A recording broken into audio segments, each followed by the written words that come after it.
अल्हम्दुलिल्लाहि रब्बिल आलमीन वस्सलातु वस्सलामु अला सय्यिदिल अंबियाइ वल मुरसलीन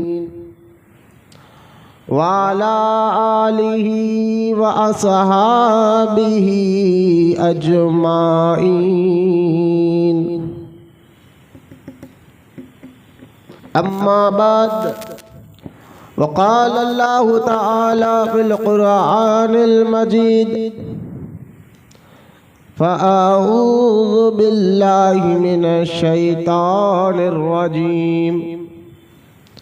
बिस्मिल्लाहिर रहमानिर रहीम।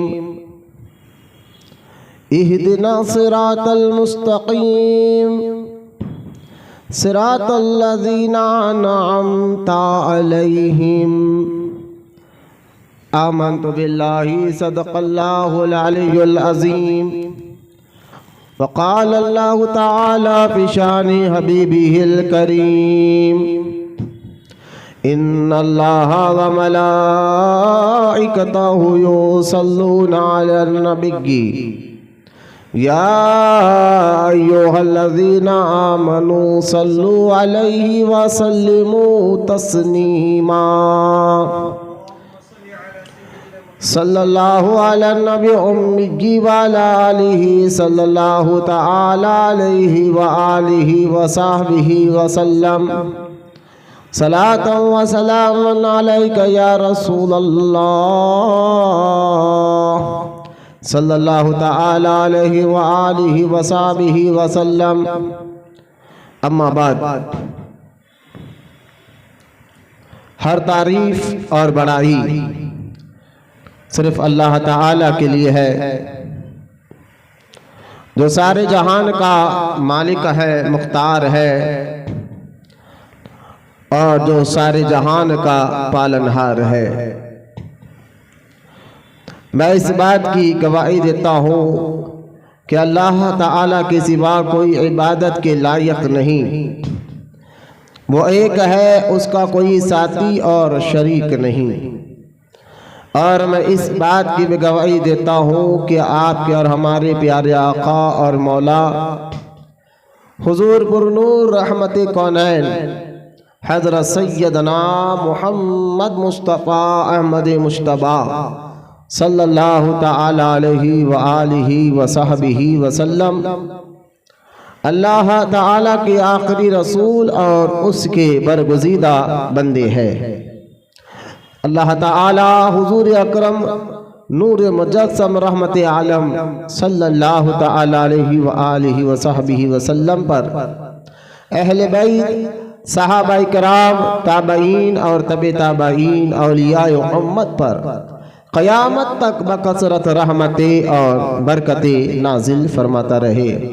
आमीन। मोहब्बत से एक मरतबा दुरूद शरीफ पढ़ लीजिए। अल्लाहुम्मा सल्ली अला सय्यदना व मौलाना मुहम्मद मादिन जोदी वल करम अला आलिहि व बारिक व सल्लिम।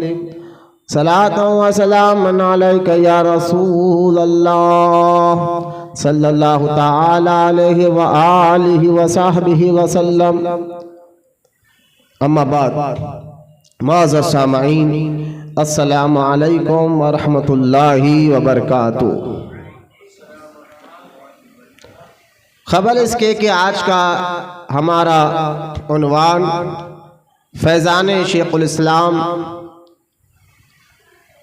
हज़रत अनवारुल्लाह खां फारूकी रहमतुल्लाहि ताला अलैह पर हमारा टॉपिक, हमारा बयान शुरू हो। आइए सबसे पहले हमारा आप मेरे प्यारे आका सल्लल्लाहु ताला अलैहि व आलिहि व सहबिहि व सल्लम की बारगाह अक़दस में दुरूद पाक की अहमियत फजीलत को सुनते चले ताकि अल्लाह ताला हमें दुरूद पढ़ने का जज्बा और शौक़ अता फरमाए। अहदीस पाक में आता है रहमत कौनैन सल्लल्लाहु ताला अलैहि व आलिहि व सहबिहि व सल्लम ने इरशाद फरमाया, तुम लोग और दिनों से ज़्यादा जब जुमा का दिन आए तो मुझ पर कसरत से दुरूद पढ़ा करो। जुमे के दिन ज़्यादा दुरूद पढ़ा करो। वो इसलिए कि जो और दिनों में जब दुरूद पढ़ते हो फरिश्ते मुझ तक पहुँच जाते हैं, और जो जुमा के दिन जो मोहब्बत और अकीदत के साथ मुझ पर दुरूद पढ़ता है तो उसके दुरूद को मैं खुद अपने कान से समाअत यानी सुनता हूँ। लिहाजा जुमा का दिन जब आए, ये तो जुमा तमाम दिनों का सरदार भी है, जुमा ईदुल मोमिनीन भी है। जुमा का दिन पर जब हम जुमे की नमाज की तैयारी करते हैं, नहा धोकर ये सारी तैयारी करना सुन्नत भी है कि गुस्ल करना और अतर लगाना और फिर जो है मिसवाक करना और अच्छे साफ सुथरे कपड़े पहनना, ख़ास तौर वाइट सफ़ेद कर कपड़े पहनना, ये तमाम आदतें के साथ साथ हमें चाहिए कि जुमा का जब दिन आए तो प्यार और मोहब्बत के साथ आका रहमत कौनैन की बारगाह में कसरत से दुरूद शरीफ पढ़ने की भी आदत बना ले। कम से कम मैं चाहता हूँ हज़रत शाह अब्दुल हक मुहद्दिस दहलवी रहमतुल्लाहि ताला अलैह ने जो फरमाया कि कम से कम दिन में 350 मरतबा यानी 350 मरतबा अगर तुम दुरूद पढ़ लोगे तो अल्लाह ताला के यहाँ कसरत से दुरूद पढ़ने वालों में तुम्हारा भी नाम शामिल कर दिया जाएगा। लिहाजा दुरूद पाक की बेशुमार फ़ज़ाइल है। जुमा का दिन आए तो कसरत के साथ ज़्यादा से ज़्यादा दुरूद पढ़ने की अब आदत बना ले। दुरूद पढ़ने से अल्लाह ताला नेकियां भी अता फरमाता है, दुरूद सलाम पढ़ने वालों को गुनाह भी माफ़ फरमाता है। अल्लाह ताला दुरूद पढ़ने वालों के दर्जात भी बुलंद फरमाता है और दुरूद पढ़ने वालों के अल्लाह ताला मुश्किलों, मुसीबतों, तकलीफ़ों को भी दूर फरमाता है। अल्लाह हम तमाम को कहने सुनने से ज़्यादा अमल की तौफीक अता फरमाए। आइए मोहब्बत के साथ एक मरतबा प्यारे आका रहमत कौनैन सल्लल्लाहु तआला अलैहि व आलिहि व सहबिहि वसल्लम की बारगाह अक़दस में दुरूद पाक का नजराना पेश करें। मिलकर पढ़िए अल्लाहुम्मा सल्ली अला सय्यदना व मौलाना मोहम्मद मादिन जूदी वल करम वाला आलिहि व बारिक व सल्लिम सलात व सलामन अलैका या रसूल अल्लाह सल्लल्लाहु तआला अलैहि व आलिहि व सहाबिहि व सल्लम। माज़ सामईन इकराम, ये जमादिल ऊला का महीना है और इस महीने की आज 29वीं तारीख है, चांद की 2025 चल रहा है। तो आज का ये उन्वान फैज़ान शेखुल इस्लाम बानी जामी निज़ामिया रहमतुल्लाहि ताला अलैह आपकी दीनी मिल्ली खिदमत के साथ साथ और आपका जो काम अकीदा अहले सुन्नत के मुताबिक रहा और साथ ही साथ बातिन की इस्लाह के लिए जो बातें आपने इरशाद फरमाई, यकीनन आपका एक लक़ब आरिफ बिल्लाह भी है। यकीनन उन बातों को जब बंदा पढ़ता है तो बात समझ में आती है कि इंसान के अंदर सुधार कैसे आए, इंसान कैसे सुधर सकता है, उसकी मिजाज, उसके अखलाक, उसकी आदत से गंदगी यानी गलत काम दूर कैसे हो सकते हैं, अच्छे काम का वो कैसे पाबंद हो सकता है। ये जो बातें जिस तरीके से बानी जामी निज़ामिया आरिफ बिल्लाह ने बयान फरमाई है, ये आप ही का हिस्सा था। बहुत ज़बरदस्त तरीके से इंसान की तरबियत के लिए आपने यानी ख़ास तौर अहले ईमान की तरबियत के लिए गलत आदतें निकालने की जो बातें बयान की है, ये बहुत ज़बरदस्त तरीके से आपने बयान की। यकीनन अल्लाह ताला का आपका ख़ास क़ुर्ब अल्लाह ने आपको अता फरमाया था, जिसकी वजह से आपने ये बातें लिखी। तो इंशाअल्लाह आज ये बात भी हम आपके सामने करेंगे, क्योंकि पहले हम कुरान पाक से आते, क्योंकि दीन समझा जाता है तो कुरान के ज़रिए से दीन समझा जाता है, अहादीस के ज़रिए से दीन समझा जाता है। तो हम कुरान पाक की बारगाह में आते हैं, पहले हम अल्लाह के नेक और महबूब बंदों का जिक्र, कुरान क्या बयान करता है, अल्लाह का कलाम क्या बयान करता है इस पे, ताकि देखिए जब किसी का हम अदब करते हैं, किसी की इज्जत करते हैं तो पहले उसका मुकाम और मर्तबे को जानते हैं। जब किसी का मुकाम और मर्तबा हमें समझ में आ जाता है तो उसके दिल में, हमारे दिल में उसकी इज्जत आ जाती है, उसका अदब आ जाता है। तो औलिया इकराम बुजुर्गान दीन से हम अदब क्यों करते हैं और उनकी इज्जत क्यों करते हैं? तो अल्लाह ताला ने कुरान में उनकी अजमतों का जिक्र फरमाया है और उनके मुकाम मर्तबे का जिक्र फरमाया है। जहां अल्लाह ताला ने कुरान में कई कानून को बयान फरमाया, दस्तूर को बयान फरमाया, अखलाकी आदात का जिक्र किया, इबादत का जिक्र किया, रूह का जिक्र किया, जिस्म का जिक्र किया, नफ्स का जिक्र किया, हर जितने दुनिया में इल्म अब है और क़यामत तक नए नए उलूम आते रहेंगे, हर चीज का इल्म अल्लाह ताला ने कुरान में जमा फरमा दिया है। तो लिहाजा कुरान पाक में अल्लाह ताला ने जहां नमाज, रोजा, हज, ज़कात और दिगर हलाल हराम का जिक्र किया है, वहीं पर अल्लाह ताला ने अपने नेक और महबूब बंदों का भी जिक्र किया है और उनके मुकाम व मर्तबे को भी कुरान में अल्लाह ताला ने बयान फरमाया है। कहीं पर अल्लाह ताला ने अंबिया अलैहिस्सलाम का जिक्र किया और उनकी शानों का जिक्र किया और उनके अखलाक का जिक्र किया, तो कहीं पर अल्लाह ताला ने अंबिया अलैहिस्सलाम के दौर के वलियों का जिक्र किया और उनका मुकाम व मर्तबा क्या होगा इसका भी जिक्र किया है। लिहाजा अगर हम कुरान पाक में देखें तो औलिया अल्लाह की आदतें, औलिया अल्लाह की सिफतें, औलिया अल्लाह कैसे होते हैं, उन तमाम चीजों का जिक्र अल्लाह ताला ने कुरान पाक में कर दिया है। जैसा कि नाजरीन आप समझिए बात को कि क्योंकि ये आखिरी नबी का दौर, अब क़यामत तक कोई नबी आने वाला नहीं है, तो कुरान पाक में अल्लाह ताला ने जहां आपके हर हमारे नबी को खातमन नबीयीन फरमाया है, वहीं पर अल्लाह ताला ये दीन का काम, इस्लाम का काम क़यामत तक चलते रहेगा।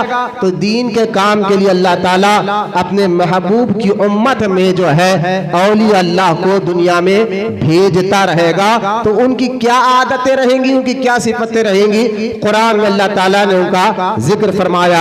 जैसा कि कुरान कहता है इन औलियाउहु इल्लल मुत्तकून, सूरह अनफाल में ये आयत मुबारका है जिसमें अल्लाह ताला इरशाद फरमाता है खबरदार हो जाओ, अल्लाह का वली तो मुत्तकी और परहेजगार होते हैं। अल्लाह का वली मुत्तकी और परहेजगार होते हैं। और कहीं पर अल्लाह ताला ने कुरान में कहा अल्लज़ीना आमनु व कानू यत्तकून, वली वो होता है जो ईमान वाले और तक़वा और परहेजगारी वाले होते हैं। तो कहीं पर अल्लाह ताला ने कुरान पाक में ये भी जिक्र फरमाया कि अल्लाह के नेक बंदे वो है चलते फिरते उठते बैठते, यहाँ तक लेटे भी हो तो अल्लाह को याद करते रहते हैं, उसका जिक्र करते रहते हैं। ये भी अल्लाह के नेक बंदों की सिफत, उनकी आदत का जिक्र अल्लाह ताला ने कुरान पाक में बयान फरमाया। तो कहीं पर अल्लाह ताला ने फरमाया कुरान पाक में कि अल्लाह के नेक और महबूब बंदे तो वो होते हैं जो हलाल कमाते हैं, हलाल खाते हैं और हराम के करीब भी नहीं जाते। तो ये वो आदतें हैं अल्लाह के नेक बंदों की जिसका जिक्र अल्लाह ताला ने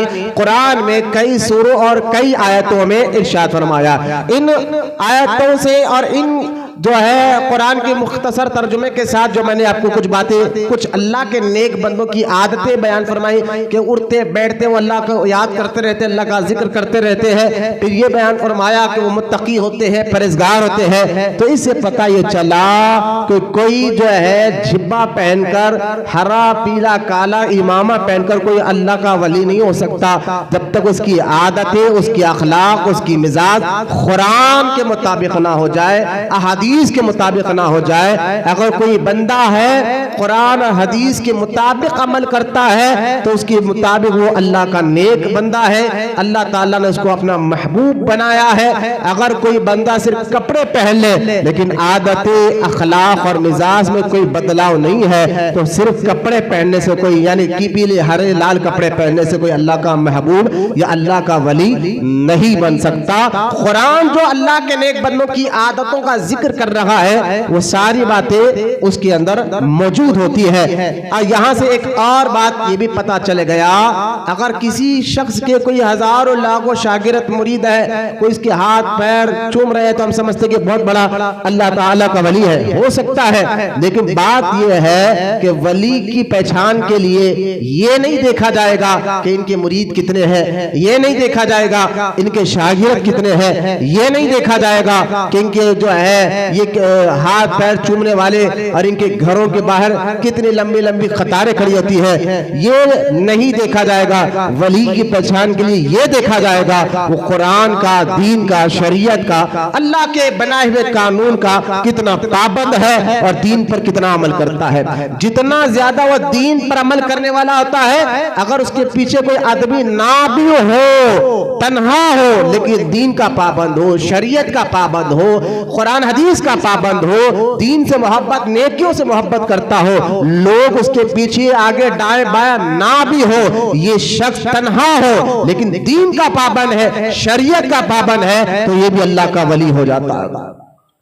वली की पहचान के लिए लोगों को मत देखा देखे, वली की पहचान के लिए दीन को देखा करे, कुरान हदीस पर कितना अमल करता है, ये मेरा समझाने का मकसद था। तो कुरान में अल्लाह ताला ने उनकी सिफतों का जिक्र करते हुए सूरह फातिहा, जहां कुरान शुरू होता है, सूरह फातिहा की शुरुआत होती है, और सूरह फातिहा एक ऐसा सूरा है मुसलमान के यहाँ छोटे बच्चे को भी बगैर देखे वो आसानी से पढ़ता है, याद कर लेता है। तो सूरह फातिहा में अल्लाह ताला ने जहां अपनी शानों का जिक्र किया, वहीं पर अल्लाह ताला ने अहले ईमान को दुआ मांगने का तरीका सिखाया है। और वो दुआ क्या है, जिसमें अल्लाह ताला ने ईमान वालों को दुआ मांगने का तरीका खुद रब ताला ने सिखाया है और इरशाद फरमाया है। सोचिए हम और आप क्या दुआ मांग सकते हैं। हम जब दुआ करते हैं तो हमारे अल्फाज कुछ और होते हैं, जहन कहीं और होता है, दिल दिमाग कहीं और होता है। ये अल्लाह का फजल है कि अल्लाह अपने बंदों पर करम करते हुए, हुजूर की उम्मत पर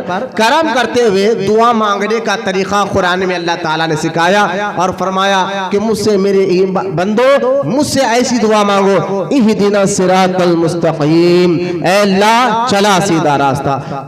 सीधा रास्ता क्या है, जो बंदा रब को पाले, यानी अल्लाह को रिजा को हासिल कर ले, किन कामों से अल्लाह राजी होता है, किन से नाराज होता है, इस चीज का वो बंदे को इल्म हो जाए, वो सीधे रास्ते पर है। किन चीजों से अल्लाह नाराज होता है तो उससे बचे, किन चीजों से अल्लाह राजी होता है उससे करे, तो ये चीज का इल्म हासिल हो जाए तो वो सीधे रास्ते पर है। सिरातल मुस्तकीम यानी अल्लाह चला सीधा रास्ता। कुरान में अल्लाह फरमाता है या अल्लाह चला सीधा रास्ता।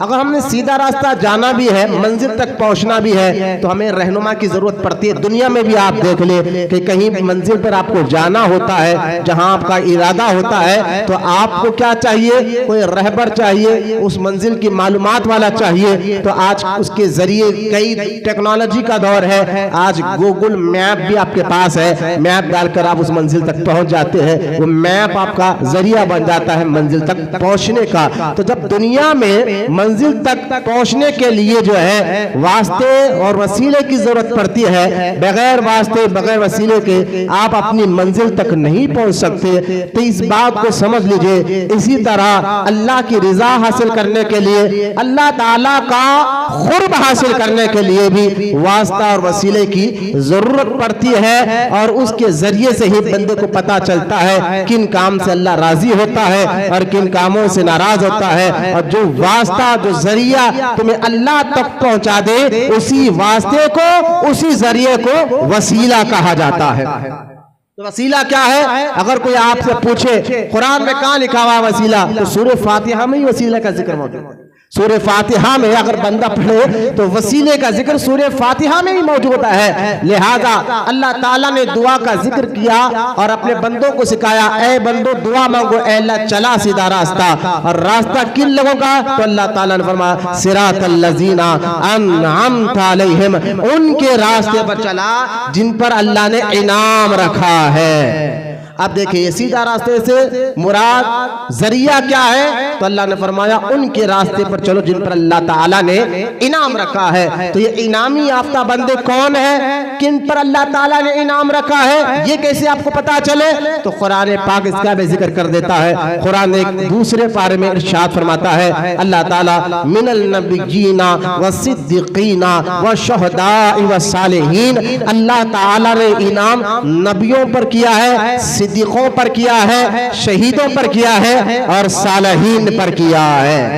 तो अल्लाह का इनाम अल्लाह ताला अपने नेक बंदों, तो अब इनामी याफ्ता बंदों के रास्ते पर जो चलता है वो मंजिल तक पहुंच जाता है। ये हमारे आइडियल होते हैं, ये हमारे रहनुमा होते हैं। इसलिए जब भी कोई बुजुर्ग का उर्स आता है जिन पर अल्लाह ने इनाम रखा है, वो गौसे आजम है, जो गरीब नवाज है, वो ऐसे बुजुर्गान दीन है जिन पर अल्लाह ने इनाम रखा है, तो जब उनके उर्स का दिन आता है तो हम याद मनाकर उनके जिंदगी के बारे में पढ़कर सुनकर अपने ईमान को, अपने अकीदे को मजबूत कर कर अल्लाह की रज़ा हासिल कर लेते हैं।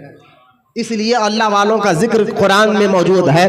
कुरान की इस आयतों से पता चला कि अल्लाह ताला ने बुजुर्गान दीन को बड़ा मुकाम व मर्तबा अता फरमाया है। इसलिए हम अल्लाह वालों की इज्जत करते हैं। मैंने अभी एक मिसाल देकर समझाया, जिनकी इज्जत हम करते हैं तो पहले उनका मुकाम व मर्तबा समझते हैं, तब हमारा दिल चाहता है यह बड़ा नेक बंदा है, इसके अदब करना चाहिए, इज्जत करना चाहिए। तो कुरान में सूरह फातिहा में सिरातल लज़ीना अनअमता अलैहिम कहकर जो है अल्लाह ताला ने अपने नेक बंदों का जिक्र कर दिया है। कुरान की और भी आयतें हैं जिसमें अल्लाह ने अपने नेक महबूब बंदों का जिक्र किया है। यहाँ मैं ज्यादा तशरीह नहीं चाहता, बहुत तेजी के साथ, क्योंकि वक्त दिन छोटा हो गया तो वक्त भी बहुत कम मिल रहा है, तो तेजी के साथ मैं आगे बढ़ना चाहता हूँ। कुरान से अल्लाह वालों की मुकाम और मर्तबा समझने के बाद अहादीस में आता है। अहादीस में आता है, ये हिल्लतुल औलिया में भी और दिगर मुहद्दिसीन ने इस हदीस को अपनी अपनी किताबों में लिखा है कि जब कोई बंदा अल्लाह का नेक और महबूब बंदा अल्लाह के बताए हुए तरीके पर अमल करते हुए, यानी फर्ज पर, सुन्नत पर, नवाफिल पर अमल करते हुए अल्लाह ताला का खुर्ब हासिल कर लेता है, तो अहादीस में आता है कि अल्लाह ताला फरिश्तों के सरदार जिब्राईल अलैहिस्सलातु वस्सलाम को बुलाकर अर्ज करता है, ऐ जिब्राईल फला। हदीस में मुकाम मर्तबा सुने अल्लाह के नेक बंदों का।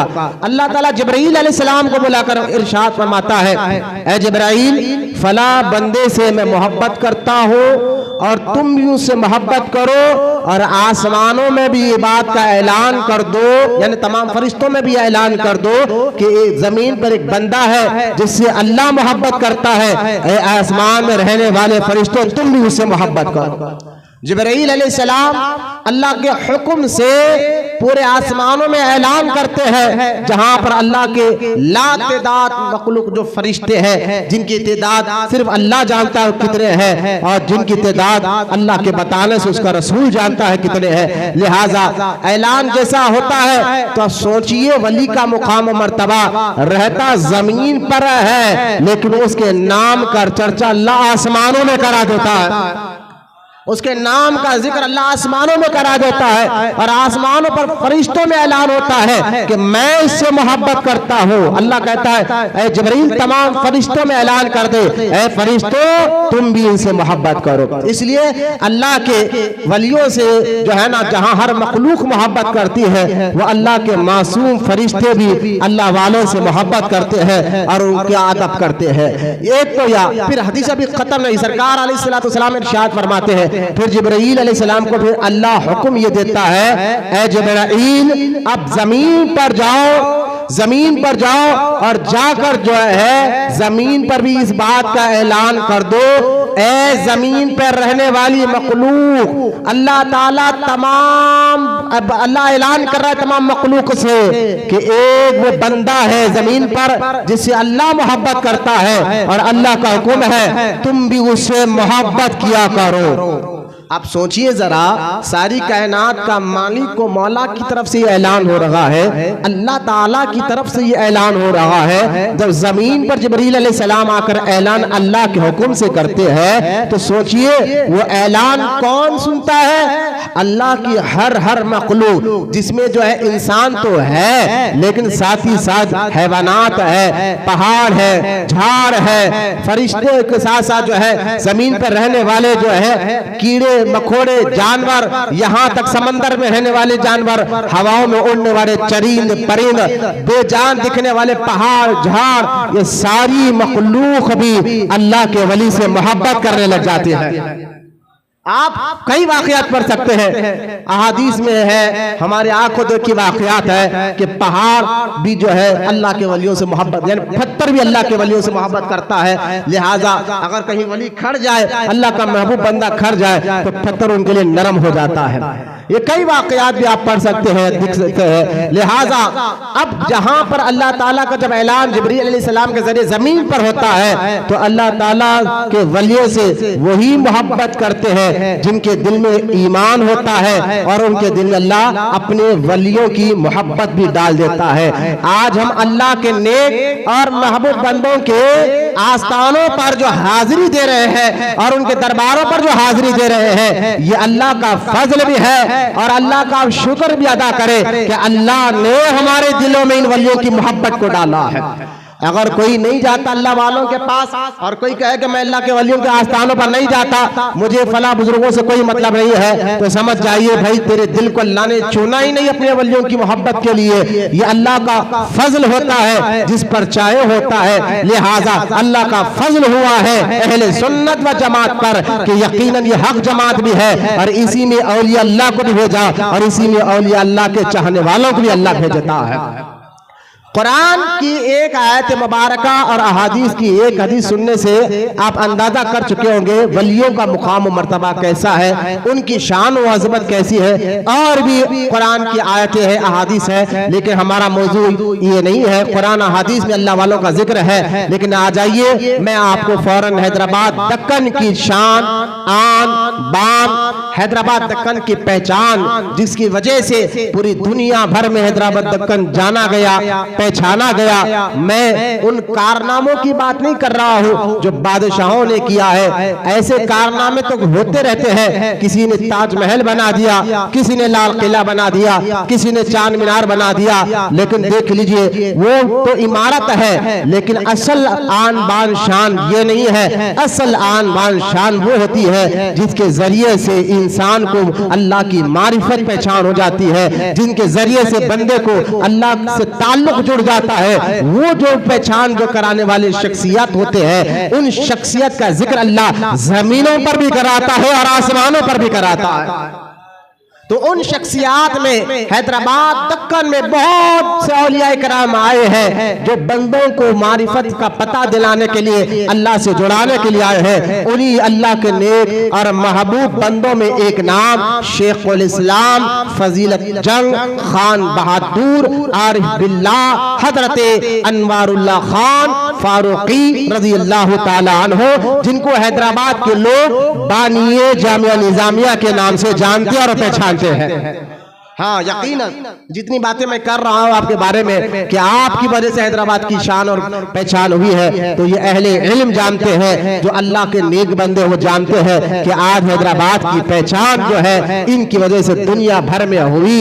इल्मी हलकों में हैदराबाद का जिक्र हुआ, अल्लाह वालों के पास, अल्लाह के नेक बंदों के पास हैदराबाद का जिक्र हुआ, तो दुनिया भर से लोग उस दौर में आज से 150 साल पहले हैदराबाद खींचे चले आते थे। उनमें आप देखें एक बुजुर्ग है जिनका मजार हमारे हैदराबाद में मिसरिंगंज में हजरत सैयदना मुहद्दिस दक्कन अब्दुल्ला शाह साहब रहमतुल्लाहि ताला अलैह के 35 कदमों में एक बुजुर्ग की मजार है, जिनको अबुल वफा अफगानी रहमतुल्लाहि ताला अलैह के नाम से जाना जाता है। शायद ये अहले इल्म जानते, आज हम इल्म से दूर, कुरान से दूर, दीन से दूर हो गए हैं, वरना हैदराबाद दक्कन के ये अकाबिर औलिया अल्लाह का जिक्र अहले इल्म अच्छी तरह जानते हैं, जिनकी वजह से हैदराबाद में इल्म की रोशनी फैली है, और जिनकी वजह से हैदराबाद की आन शान बढ़ी है, जिनकी वजह से हैदराबाद दक्कन के लोगों को इल्म, ईमान और अकीदा मजबूत हुआ है। उनमें एक बुजुर्ग है अबुल वफा अफगानी, जो अफगानिस्तान के रहने वाले थे, लेकिन जब इन्होंने बानिए जामिया निजामिया का जिक्र सुना तो सोचिए अफगानिस्तान से उस दौर में आज से 150 साल पहले हैदराबाद दक्कन तशरीफ लाए और जामिया निजामिया में दाखिल होकर अपने इल्म की की आग को बुझाया और ऐसे वली कामिल बने कि हैदराबाद के लोग उनको अच्छी तरह जानते पहचानते हैं। तो कहने का मकसद यह है कि उस दौर में जाना इंटरनेट का दौर था, ना फेसबुक का दौर था, कुछ नहीं, बल्कि हजरत शेखुल इस्लाम का मुकाम मर्तबा ऐसा, आपके इल्मी कारनामे ऐसे, आपका खिदमत दीन ऐसी थी कि दुनिया भर से लोग आपको जानते थे, पहचानते थे, बल्कि अपनी इल्मी प्यास बुझाने, अपने जाहिर को और अपने बातिन को सुधारने के लिए उस दौर में लोग हैदराबाद दक्कन की तरफ आकर जो है इस जामिया निजामिया दाखिला लेकर इल्मी आग को बुझाया करते थे और दुनिया और आखिरत में कामयाबी हासिल किया करते थे। ये है बानी जामिया निजामिया शेखुल इस्लाम। तकलीफ है क्या? सीधा बैठ। हाँ, अगर तकलीफ है तो जो है कोई मसला नहीं है, वरना टेका लेकर बैठना मना है। गौर फरमाए, क्योंकि कुरान हदीस की बातें हो रही है तो सुस्तीपन आएगा जिस समय फिर बेचैन हो जाएंगे। गौर फरमाइए, हजरत बानी जामिया निजामिया शेखुल इस्लाम अनवारुल्लाह का फारूकी रहमतुल्लाह तआला का नाम आज से, क्योंकि मैंने अभी आपको कहा ना, जिनसे अल्लाह मोहब्बत करता है फिर उनकी मोहब्बत का ऐलान जमीन पर भी कर देता, और जब जमीन पर ऐलान करता तो लोग फिर जिससे मोहब्बत करते तो खींचे चले जाते उसकी तरफ, उससे मुलाकात के लिए उसकी तरफ आना चाहते हैं। हजरत शेखुल इस्लाम का एहसान यूं तो पूरी दुनिया भर में आपके इल्मी कारनामे रहे हैं, लेकिन हाँ खास तौर पर हैदराबाद दक्कन में आपका मुकाम और मर्तबा बहुत ऊंचा है। आप कब पैदा हुए, कहाँ पैदा हुए, किस मुकाम पर पैदा हुए, किस खानदान से आपका ताल्लुक रखता है, ये भी आपको खास तौर हैदराबाद के लोगों को जानना समझना जरूरी है। जिसका देखिए भाई, ये अखलाक वाले आदमी का भी है पहचान है, जिस पर कोई एहसान करे तो वो उसका भी शुक्रिया अदा करता है, रब का भी शुक्रिया अदा करता है। ये अच्छे अखलाक आदमी की पहचान है। अच्छी आदत वाले आदमी की पहचान क्या है? अगर कोई इस पर एहसान करे तो कहता है यार आपका भी शुक्रिया, और अल्लाह का भी शुक्र अदा करता है, अल्लाह तेरा भी शुक्रिया, तूने जरिया बनाया है। तो ये अच्छे इंसान की पहचान है, अच्छी आदत की पहचान है। हम कहते हैं यार ये तो बड़ा अच्छा अखलाक वाला आदमी है। वरना देख ले, अगर कोई किसी की मदद कर देता है और वो शुक्रिया भी ना कहे, बिल्कुल मुंह फेर कर चले जाए, तो कहता है क्या बेमरबत आदमी है, कैसा आदमी है, हम इस पर इसकी हेल्प कर रहे हैं, मदद कर रहे हैं, ये शुक्रिया अदा भी नहीं करता है। तो अच्छे आदमी की पहचान क्या है कि जिस पर कोई उस पर एहसान करे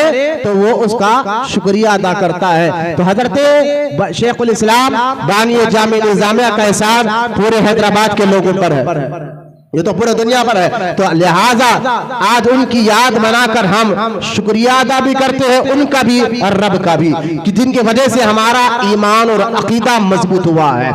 तो हम उनके बारे में थोड़ी बहुत नॉलेज रखना जरूरी है ताकि पता चले कि कौन थे, क्या थे।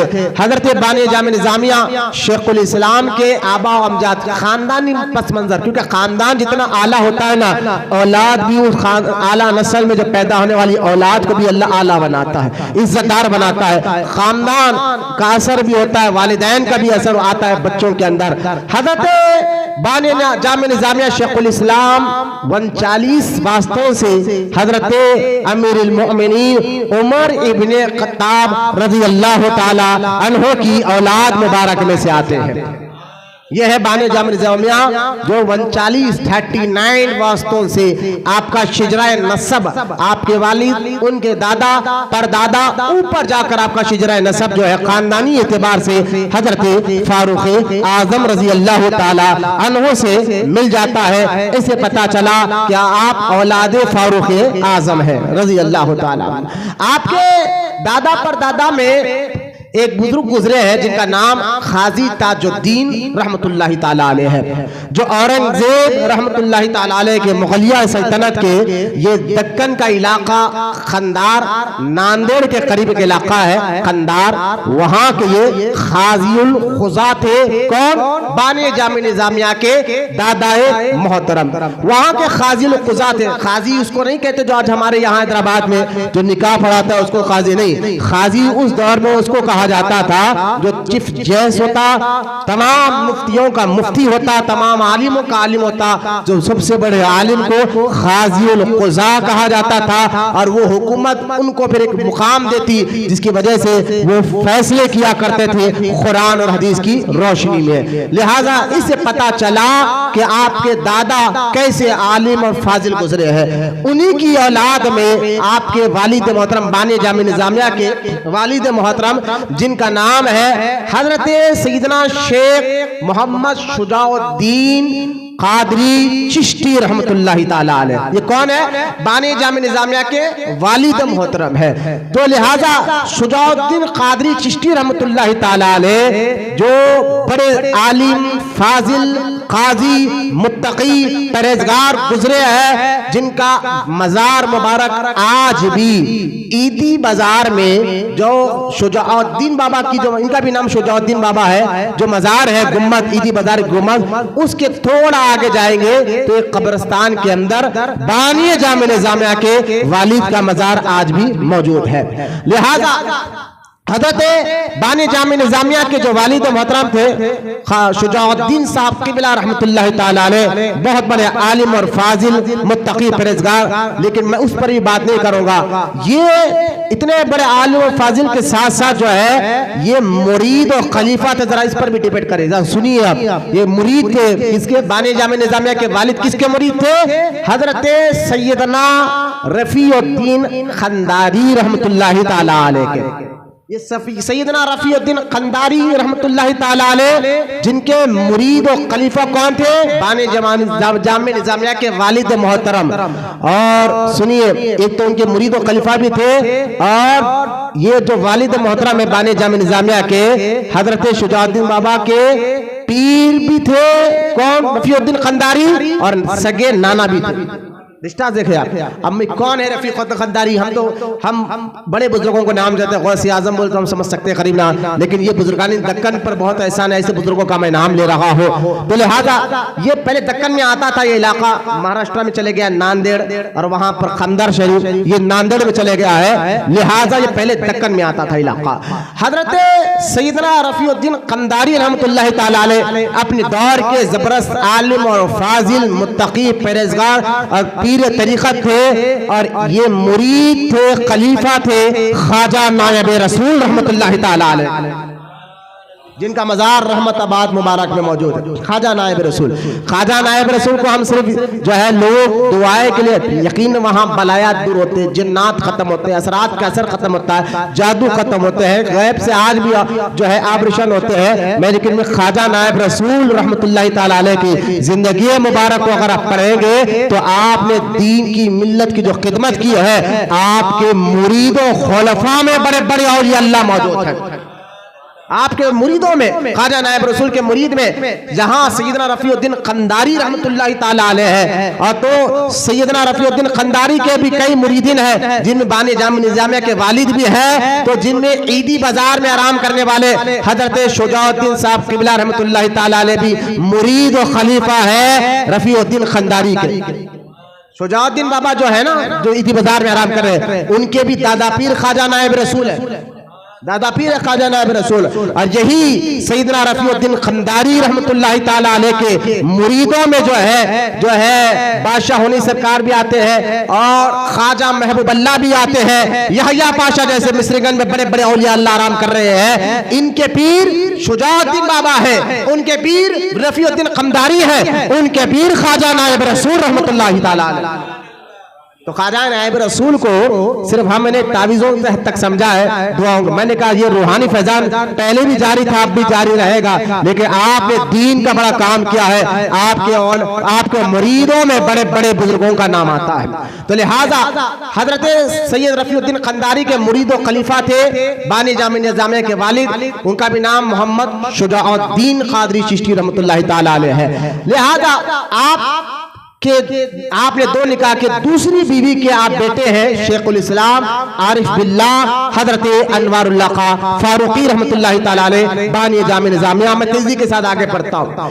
आपकी पैदाइश भी खंदार में हुई, नांदेड़ के करीब खंदार में बानी जामे निजामिया, वहां आपकी पैदाइश हुई, और वालिद मोहतरम ने आपको पढ़ाया लिखाया और जो है इल्म के काबिल बनाया, हाफिज कुरान बनाया, आलिम दीन बनाया।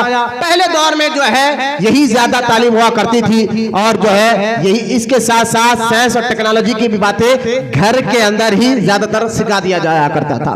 लिहाजा आप अभी नौजवानी के आलम में थे, आपने बड़ी मेहनत मशक्कत कर कर भी आपके वाक़यात बानी जामे निज़ामिया के। देखिए, अल्लाह अगर किसी को अपना महबूब बनाना चाहता है और अपना वली बनाना चाहता है, एक बात याद रखे, अल्लाह उसको जाहिल नहीं रखता, अनपढ़ नहीं रखता, पहले उसको इल्म अता फरमाता है, उसके बाद अपने करीब कर लेता है। ये बात याद रख लिया। कोई भी जितने बड़े औलिया इकराम दुनिया भर में गुजरे हैं और आएंगे, अल्लाह का वली कभी जाहिल और अनपढ़ नहीं हो सकता। जो आज कुछ गांजा पीने वाले और कुछ लंबे बाल रखने वाले खिलाफ सुन्नत 8 में 10-10 अंगूठियां पहनने वालों को हम समझते हैं ये बहुत पहुंचे हुए बाबा है। नहीं, अल्लाह अगर किसी को अपना दोस्त बनाना चाहता है तो पहले उसको इल्म अता फरमाता है, उसके बाद अपना करीब कर लेता है। यहां से ये कानून मिला। आप किसी भी बुजुर्गान दीन की जिंदगी मुबारक को अगर आप पढ़ेंगे तो आपको ये पता चल जाएगा। तो बानी जामे निज़ामिया शेखुल इस्लाम ने बड़ी मेहनत मशक्कत कर कर इल्म दीन को हासिल किया है, बल्कि आपकी मेहनत आपकी मशक्कत को देखकर आपके दौर के बड़े बड़े उस्ताद कहते थे कि आप जैसा शागिर्द अगर किसी को मिल जाए तो उसके साथ साथ शागिर्द का नाम तो होगा ही होगा, साथ में उसके उस्ताद का भी नाम रोशन हो जाएगा। चाहे कितनी दूर आपके उस्ताद का घर था जहां आप पढ़ा करते थे, तो आप ना सर्दी की परवाह करते थे ना बारिश की परवाह करते थे, बगैर नागा की अपने उस्ताद के पास इल्म हासिल करने जाया करते थे। बानी जामे निज़ामिया। तो यहाँ से पता चलेगा अल्लाह के नेक बंदे पहले इल्म। आप गौसे पाक को देखें, वलियों के सरदार है, लेकिन 4 साल की उम्र में मदरसे में गए, पैदाइशी वली है, पैदाइशी वली है, लेकिन गौसे आजम ने भी बता दिया अल्लाह उसी को अपना महबूब बनाता है जिसको पहले उसको इल्म अता फरमाता है, उसके बाद अपने करीब कर लेता है। लिहाजा बानी जामे निज़ामिया बड़ी मेहनत मशक्कत कर कर इल्म दीन। आज तो बहुत आसान है, आज तो फर्ज उलूम भी अगर आपको सीखना है, इंटरनेट का दौर है, आप जो है फौरन फेसबुक पर जाए, इंटरनेट पर जाइए, अहले सुन्नत व जमात के बड़े बड़े अकाबिर उलमा, क्योंकि आज बच्चे देख रहे ज्यादातर इंस्टाग्राम इस्तेमाल कर रहे हैं, फेसबुक इस्तेमाल कर रहे हैं, तो हम अहले सुन्नत के उलमा ने भी कहा अब जरूरी हो गया है कि इंटरनेट के जरिए भी काम किया जाए, ताकि लोग घर बैठे भी दीन की जरूरी बातें सीख लिया करे। तो लिहाजा आज तो बहुत सहूलत है, फोन हाथ में मौजूद है, एक बटन दबाओ, आलिम दीन सामने, और उसके बाद हलाल हराम के अपने मसाइल सीख सकते हैं, दीन सीख सकते हैं। पहला दौर ऐसा नहीं था, दूर कई कई किलोमीटर तक साइकिल भी रहना बहुत बड़ी बात थी, या तो पैदल ज्यादा जाया करते थे या बैलगाड़ियां हुआ करते थे। फिर रातों में रास्ते इतने खतरनाक, जैसा ही मगरिब हो जाती है, आज जो लाइट का सिस्टम है ऐसा लाइट नहीं होता,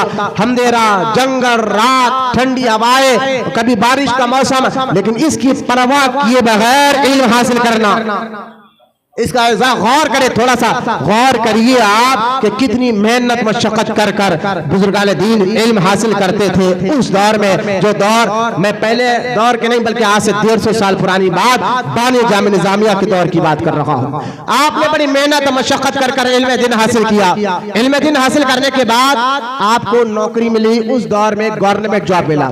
गौर से सुनिए बात भी, आज बहुत जरूरी है इन बातों को सीखना और समझना कि उस दौर में जो है आपके दौर मुबारक में आपको नौकरी गवर्नमेंट जॉब मिली। आज भी गवर्नमेंट जॉब कितनी बड़ी बात है मुझे बताया, किसी को अगर गवर्नमेंट नौकरी मिल गए तो वो तो खुश नसीब हो जाता है आज के दौर में कि यार गवर्नमेंट जॉब मिल गया है। लिहाजा गवर्नमेंट जॉब मिलने के बाद कुछ दिन आप जॉब करे, एक दिन हुआ ये कि एक ऐसी फैल आपके सामने, दूसरे लफ्ज़ में ये समझिए कि हिसाब किताब, आज के दौर में अकाउंटेंट बोलते हैं हम, वो हिसाब किताब उस दौर में, तो आपकी ड्यूटी थी गवर्नमेंट में हिसाब किताब देखना। तो एक फाइल आपके पास आई हिसाब किताब की, जिसमें सूद के बारे में लिखा था, गवर्नमेंट की तरफ से सूद के बारे में लिखा था। आपने जब इस फाइल को देखा, फौरन फाइल बंद कर और अपने बड़े ऑफिसर के पास गए और जाकर कहा मैं ये नौकरी नहीं कर सकता। ये देखे अल्लाह वालों की पहचान। मैंने कुरान क्या कहता, वो हराम के करीब भी नहीं जाते, हराम काम करना तो दुर्गा उसके करीब भी नहीं जाते। तो आज पीरों को पहचाने आप, जो हलाल हराम की कोई परवाह नहीं कर रहे, बस मुरीद। कई साल होगा, एक शख्स को मैंने देखा कि मुरीद बनकर 10 साल हो गया और सूद का उसका कारोबार, शराब का कारोबार, लोगों को माल हड़प रहा है। पीर साहब उसके कुछ उसको बोलने वाले नहीं है, बस उनको नाका दे रहा है, हदिया दे रहा है। पीर साहब खुश है, मेरा मुरीद है। अरे भाई आपका मुरीद है तो तब्दीली क्यों नहीं आ रही है? है, गलत काम क्यों नहीं छोड़ लगा है, गंदी हरकतें क्यों नहीं छोड़ लगा है। पीरी मुरीदी का मकसद सिर्फ हाथ चुमाना, पैर चुमाना नहीं था। असल पीरी मुरीदी का मकसद ये था कि बंदे के अंदर से गंदी आदतें बाहर निकालकर अच्छी आदतों का पैकर बनाकर बल्कि रहमानी सिफतें उसके अंदर दाखिल फरमाए।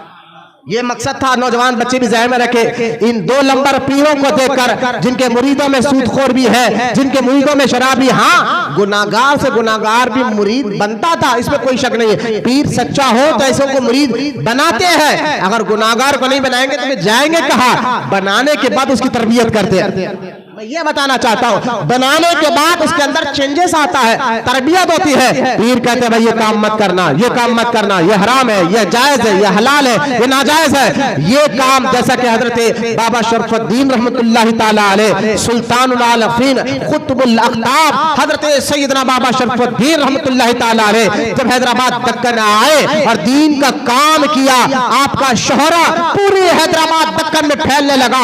दूर दूर से लोग आपसे मुलाकात करने के लिए आने लगे। तो एक शख्स आया बाबा साहब की खिदमत में, कहने लगा हुजूर मैं मुरीद बनना चाहता हूँ, इस्लाम भी कबूल करूंगा, मुरीद भी आपका बनूंगा, सब काम करूंगा, लेकिन मेरी एक आदत है, आप उसकी इजाजत दे दे। कहा क्या आदत है? फरमा मुझे शराब पीने की आदत है, आप उससे मना ना करे। हजरत बाबा शरफुद्दीन रहमतुल्लाहि ताला अलैह ने ये नहीं कहा कि जाओ यहाँ से, मेरे पास नहीं हो सकता। सच्चा पीर क्या करता है, कितना भी बड़ा गुनाहगार हो मुरीद बनाकर उसकी तरबियत करता है। मैं ये कहना चाहता हूँ, उसके गंदी आदतों को निकालता है। हजरत बाबा साहब ने हकाला नहीं उसको कि जा मैं ये मुरीद बना, बल्कि मुरीद बनाकर एक लफ्ज कहा भाई कहीं भी पी, मेरे सामने ना पी। लेकिन अल्लाह के नेक बंदों को अल्लाह तसर्रुफ देता है, इख्तियार देता है, उनकी रूहानी पावर अता फरमाता है कि जब भी वो पीने जाता, चाहे वो मैखाने में पीने जाता, चाहे झोपड़ी के अंदर बैठकर पीने जाता, उसको हजरत बाबा साहब नजर सामने आ जाता, बाबा शरफुद्दीन सामने नजर आ जाते। यहाँ तक कि वो घबरा कर दौड़ता उस पहाड़ पर गया जहाँ आज आपकी मजार मुबारक है। वहाँ हुजरे में आप इबादत करते बैठे थे, हाफते हाफते पहुंचा। लोगों ने कहा क्यों इतना डर तेरे चेहरे पर है? कहा मैंने बाबा साहब को वहां देखा है। लोगों ने कहा अभी तो हजरत हुजरे से बाहर आए नहीं है, तू कहाँ उनको अपने घर में मैं खाने में देख के आ रहा है? हजरत तो हुजरे में है। और थोड़ी देर के बाद हुजरा खिला, हजरत अपने नूरानी चेहरा लेकर बाहर तशरीफ लेकर आए। वो कदमों में गिरकर कहा हुजूर समझ गया, असल में आप मेरी गंदी आदत को निकालना चाह रहे हैं, मेरी तरबियत करना चाहते थे। लिहाजा मैं बताना ये चाहता हूँ, अल्लाह के वली ऐसे होते हैं कि वो अपने पास आने वालों की ऐसी तरबियत करते हैं, वो गुनाहगार था तो नेकोकार हो जाता है।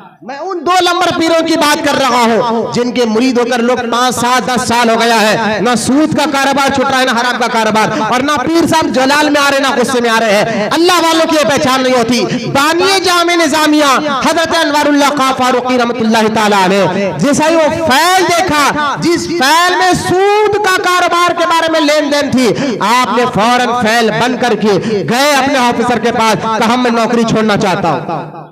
भाई गवर्नमेंट जॉब है, तवज्जो फरमाए, मैं नौकरी छोड़ना चाहता हूँ। जबकि आपकी शादी हो चुकी थी, आप अहलो अयाल वाले थे, 2 बेटे 5 बेटी आपको थी। ऐसे वक्त में नौकरी की कितनी सख्त जरूरत है, लेकिन देखा कि हराम के मसले में भी लिखना पड़ेगा। जिस काम से अल्लाह नाराज होता हो, अल्लाह के वली वो कभी नहीं लेके। लिहाजा आपने फैल वापस की तो ऑफिसर कहने लगा कि एक काम करें हजरत, आज के बाद ऐसी फैल मैं आपको काम करने के लिए नहीं दूंगा, आप नौकरी मत छोड़िए, आप नौकरी पे रहिए। आज के बाद ये फैल आपको, ऐसी फैल आपके हाथ में नहीं दी जाएगी जिसमें सूद के बारे में, लेन देन के बारे में लिखा हो। हजरत शेखुल इस्लाम ने फरमाया कि आप जब तक इस ओहदे पर है, आप मेरी रियायत करेंगे, मेरे बारे में ख्याल करेंगे, मेरे बारे में सोचकर मुझ तक ये फैल नहीं देंगे। लेकिन जैसा आप हट जाएंगे, दूसरा ऑफिसर आएगा तो क्या वो मेरी रियायत करेगा? क्या वो मेरे बारे में सोचेगा? वो नहीं सोचेगा, वो कहेगा भाई तुम नौकर काम करो। लिहाजा बाने जामे निजामे ने कहा ना मुझे ऐसी नौकरी चाहिए जिस काम में अल्लाह नाराज होता हो। फौरन आपने जॉब छोड़ दिया।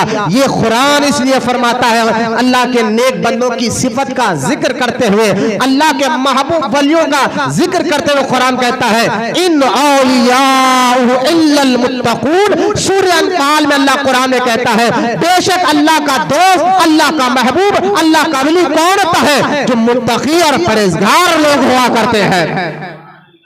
गौर करें, अल्लाह वालों की जिंदगी से पता चलता है कि तवक्कुल किसको कहते हैं। अल्लाह वालों की जिंदगी से पता चलता है अल्लाह पर भरोसा कैसे किया जा सकता है। अल्लाह वालों की जिंदगी से पता चलता है सब्र किसको कहते हैं, शुक्र किसको कहते हैं, दीन किसको कहते हैं, गुनाहों से नफरत किसको कहते हैं, नेकियों से मोहब्बत किसको कहते हैं। इस एक वाक़िए ने बानिया जामे निज़ामिया के जहां इल्म, तक़वा, परहेज़गारी का मुकाम बताया, वहीं पर इस वाक़िए ने बताया अल्लाह पर तवक्कुल कैसे रखा जाता है। आप घबराए नहीं, आपके दिल दिमाग में ये ख्याल नहीं आया नौकरी छोड़ूंगा तो क्या होगा, मेरे बीवी बच्चे हैं मैं कैसे उनको पालूंगा, जर्रा बराबर भी ख्याल नहीं आया, क्योंकि वो जानते थे रिस्क देने वाला रज़ाक है जो जरिए बनाकर अपने बंदों को भूखा नहीं सुलाता बल्कि रिस्क जरूर अता फरमाता है।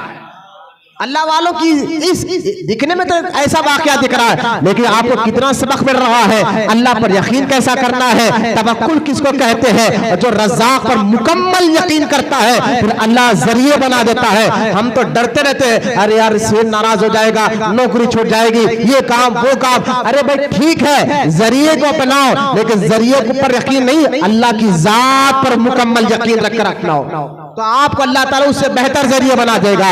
शेखुल इस्लाम बानिया जामे निज़ामिया फौरन नौकरी छोड़ते हैं और वापस अपने घर आ जाते हैं। लोगों ने ताना दिया, लोगों ने वाहवाही की, कहा कि तुमने ये क्या काम कर दिया अनवारुल्लाह, नौकरी छोड़ दी। कहा मुझे अल्लाह के भरोसे पर छोड़ा, मेरा रज़ाक रब है, वो रिस्क के जरिए बना देगा। इस सब्र शुक्र में जिंदगी गुजारते रहे। कभी खाने को मिल जाता तो खाते, जैसे अल्लाह के नेक बंदे होते हैं ना, उनके घर में उनके अहलिया, उनके बच्चों पर भी वही असर होता है। और ऐसा ही तकवा, परहेजगारी, इसलिए कहा जाता है ना, अगर मियाँ के साथ साथ बीवी भी नेक और परहेजगार हो तो फिर मियाँ की नेकी काम में बीवी मदद का जरिया बन जाती है। आज हम खाली खूबसूरती को देखते हैं, पैसे वाले को देखते हैं। मैं कहता हूं मैंने 2 जुमा बयान किया है औलाद की तरबियत पर, जिसमें मैंने पहला सबक ये बताया था कुरान हदीस की रोशनी में कि अगर बीवी नेक और परहेजगार घर लाओ तो यकीन जानो आपके नेकी काम में वो मददगार भी बनेगी और आपकी औलाद की तरबियत में भी वो मददगार बनेगी।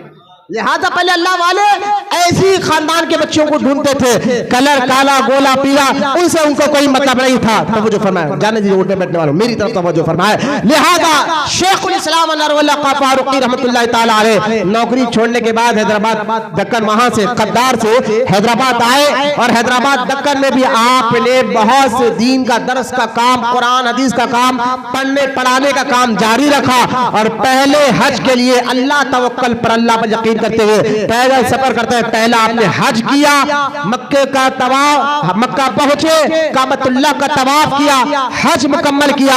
वहां पर आपकी मुलाकात हाजी इमदादुल्लाह मुहाजिर मक्की रहमतुल्लाह ताला अलैह से हुई। तो हजरत हाजी इमदादुल्लाह मुहाजिर मक्की रहमतुल्लाह ताला अलैह ने बानिया जामे निज़ामिया के इल्म को, तक़वे को, परहेज़गारी को देखकर अपना मुरीद भी बनाया, खिलाफत भी अता फरमाई। ये हाजी इमदादुल्लाह मुहाजिर मक्की, अगर इनकी एक हिस्ट्री है मुसलमानों, इनका एक बहुत बड़ी हिस्ट्री है। जब अंग्रेज हिंदुस्तान पे कब्जा कर रहे थे और 62 लोगों को पकड़कर कैद में या तो लाल पानी, काले पानी की सजा दे रहे थे या तो फिर जो है उनको फांसी पे चढ़ा जा रहे थे, ताकि ये 62 लोग को मार दो तो इनकी वजह से इनके जो हल्का है, हल्के वाले भी टूट जाए, खत्म हो जाए। तो उन 62 हिंदुस्तान के 62 लोगों में एक नाम हाजी इमदादुल्लाह मुहाजिर मक्की रहमतुल्लाह ताला अलैह का भी था, जिनकी खानका दिल्ली में थी, जिनके हजारों, उस दौर में लाखों मुरीदीन मुतक़िदीन थे। अंग्रेज कब्जा करना चाहते थे तो 62 लोगों को कहा इनको कैद कर दो। तो जान बचाने के लिए, ईमान बचाने के लिए वतन छोड़ना ये भी हुजूर की सुन्नत है।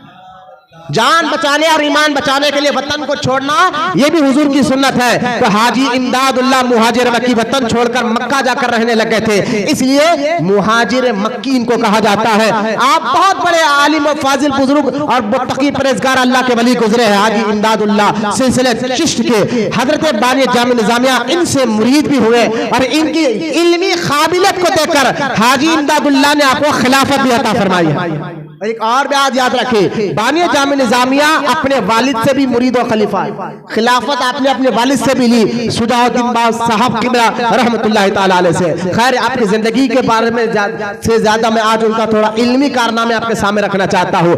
बानी जामे निजामिया ने 3 हज किए हैं। कितने? 3 हज किए हैं। और तीसरी बार तो आप मक्के में 5 साल रहे, मदीने मुनव्वरा में 5 साल रहे और नीयत ये कर ली थी कि अब मुझे मदीने से जाना ही नहीं है। आप इस नीयत के साथ मदीने में रहे, 3 साल या 5 साल मदीनतुल मुनव्वरा में रहे और वहां पर आपने किताब लिखी अनवार अहमदी। उस किताब का नाम है अनवार अहमदी। इस किताब ने आपने अकीदा अहले सुन्नत को खोल कर बयान किया। नबी दुनिया में जाने के बाद सुनते नहीं सुनते, जब वहाबियों ने यह फैलाया कि तुम दुरूद पढ़ते हो, तुम सलाम पढ़ते हो, तो क्या नबी सुनते हैं? तो बानी जामे निजामिया मौलाना अनवारुल्लाह खां फारूकी रहमतुल्लाह ताला अलैह अपनी किताब अनवार अहमदी में एक हदीस नकल करते हैं और हदीस में इरशाद फरमाते हैं बानी जामे निजामिया कि अल्लाह ताला ने हुजूर के रोजे मुबारक के सामने 2 फरिश्तों को रखा है जो कयामत तक हुजूर के रोजे मुबारक के सामने खड़े रहेंगे और उनकी ड्यूटी ये है, उनका काम ये है कि जब दुनिया में कोई भी दुरूद और सलाम पढ़ता है तो अल्लाह के वो मुकद्दस फरिश्ते उस दुरूद और सलाम पढ़ने वाले को देखते हैं, सुनते हैं और सुनकर जो है हुजूर की बारगाह में अर्ज करते, या रसूल अल्लाह फला इलाके में एक बंदे ने आप पर दुरूद और सलाम पढ़ा है। इसलिए कभी मस्जिद में दुरूद और सलाम हो, उसमें शरीक होना चाहिए। फरिश्ते तुम्हारा नाम लेकर हुजूर की बारगाह में अर्ज करते हैं।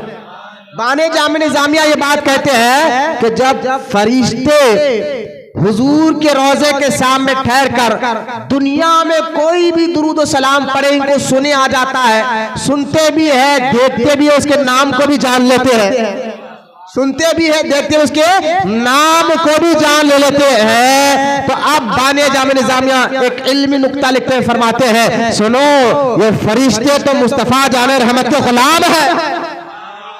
गुलामों को अल्लाह इतनी ताकत दे, गुलामों को अल्लाह इतनी ताकत दे कि कोई भी दुरूद और सलाम पढ़ो सुनकर अपने आका को बताते हैं। तो गुलामों की सुनने का आलम यह है, तो आका की सुनने का आलम क्या होगा?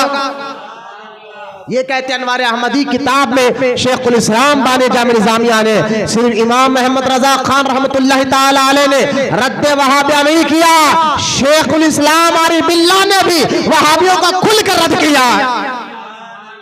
गौर फरमाइए, हजरत बानी जामे निजामिया उसी किताब अनवार अहमदी में एक बात लिखते हैं, कहते हैं इब्ने माजा की हदीस है, मेरे आका रहमत कौनैन ने इरशाद फरमाया, मैं दुनिया से चला भी जाऊं, कोई मुझ पर मोहब्बत और अकीदत से दुरूद और सलाम पढ़ता है, उसके दुरूद और सलाम को मैं खुद अपने कान से सुना करता।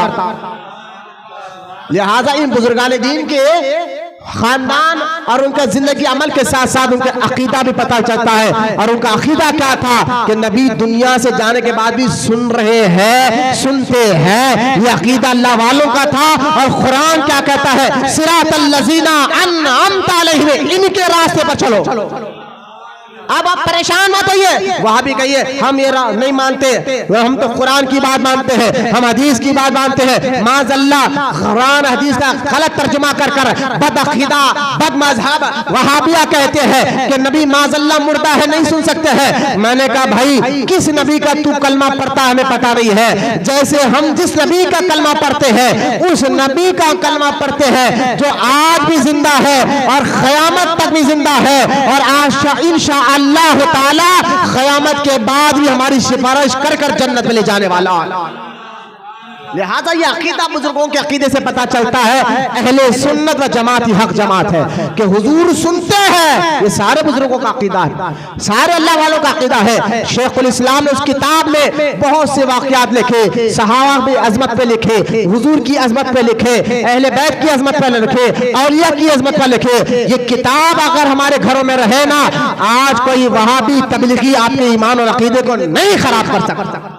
आप पढ़िए कभी इन बातों को। लिहाजा बानी जामे निजामिया शेखुल इस्लाम 3 साल या 5 साल रहने के बाद हुजूर का भी इशारा हुआ कि अनवारुल्लाह तुम्हें हैदराबाद जाना है। जरा गौर से सुनिए बात। हुजूर ने ख्वाब में आकर कहा, अनवारुल्लाह तुम नीयत तो ये कर कर कहते सारी जिंदगी अब मदीने पाक में गुजारूंगा, जाऊंगा नहीं, हुजूर के रोजे पर ही गुजारूंगा। यहाँ तक कि आप एक बेटे जो 11 साल की उम्र में, अब्दुल कुद्दूस नाम उनका था, 11 साल की उम्र में मदीनतुल मुनव्वरा में जब उनका इंतकाल हुआ, खुद बाने जामे निजामिया की मिजाज बड़ी खराब थी। जब उनके कान में कहा गया हुजूर आपके बेटे का इंतकाल हो गया है, आपकी आलालत, आपकी इतनी तबीयत आपकी भी खराब थी, आपने 2 खादिमों के सहारे खांधे पर पकड़ कर सहारा देकर अपने बेटे की मैयत पर आए और कान में कहा कि बेटा जा रहे हो, हुजूर को मेरा सलाम कह देना। खुद मदीने पाक में है, रोज गुम्मद खजरा को देख रहे हैं, रोज दुरूद सलाम कर रहे हैं, लेकिन इश्क रसूल देखे, अल्लाह से रसूल से मोहब्बत देखे बाने जामे निजामिया की, बेटे के इंतकाल में कान में कह रहे हैं बेटा हुजूर को मेरा सलाम अर्ज कर देना।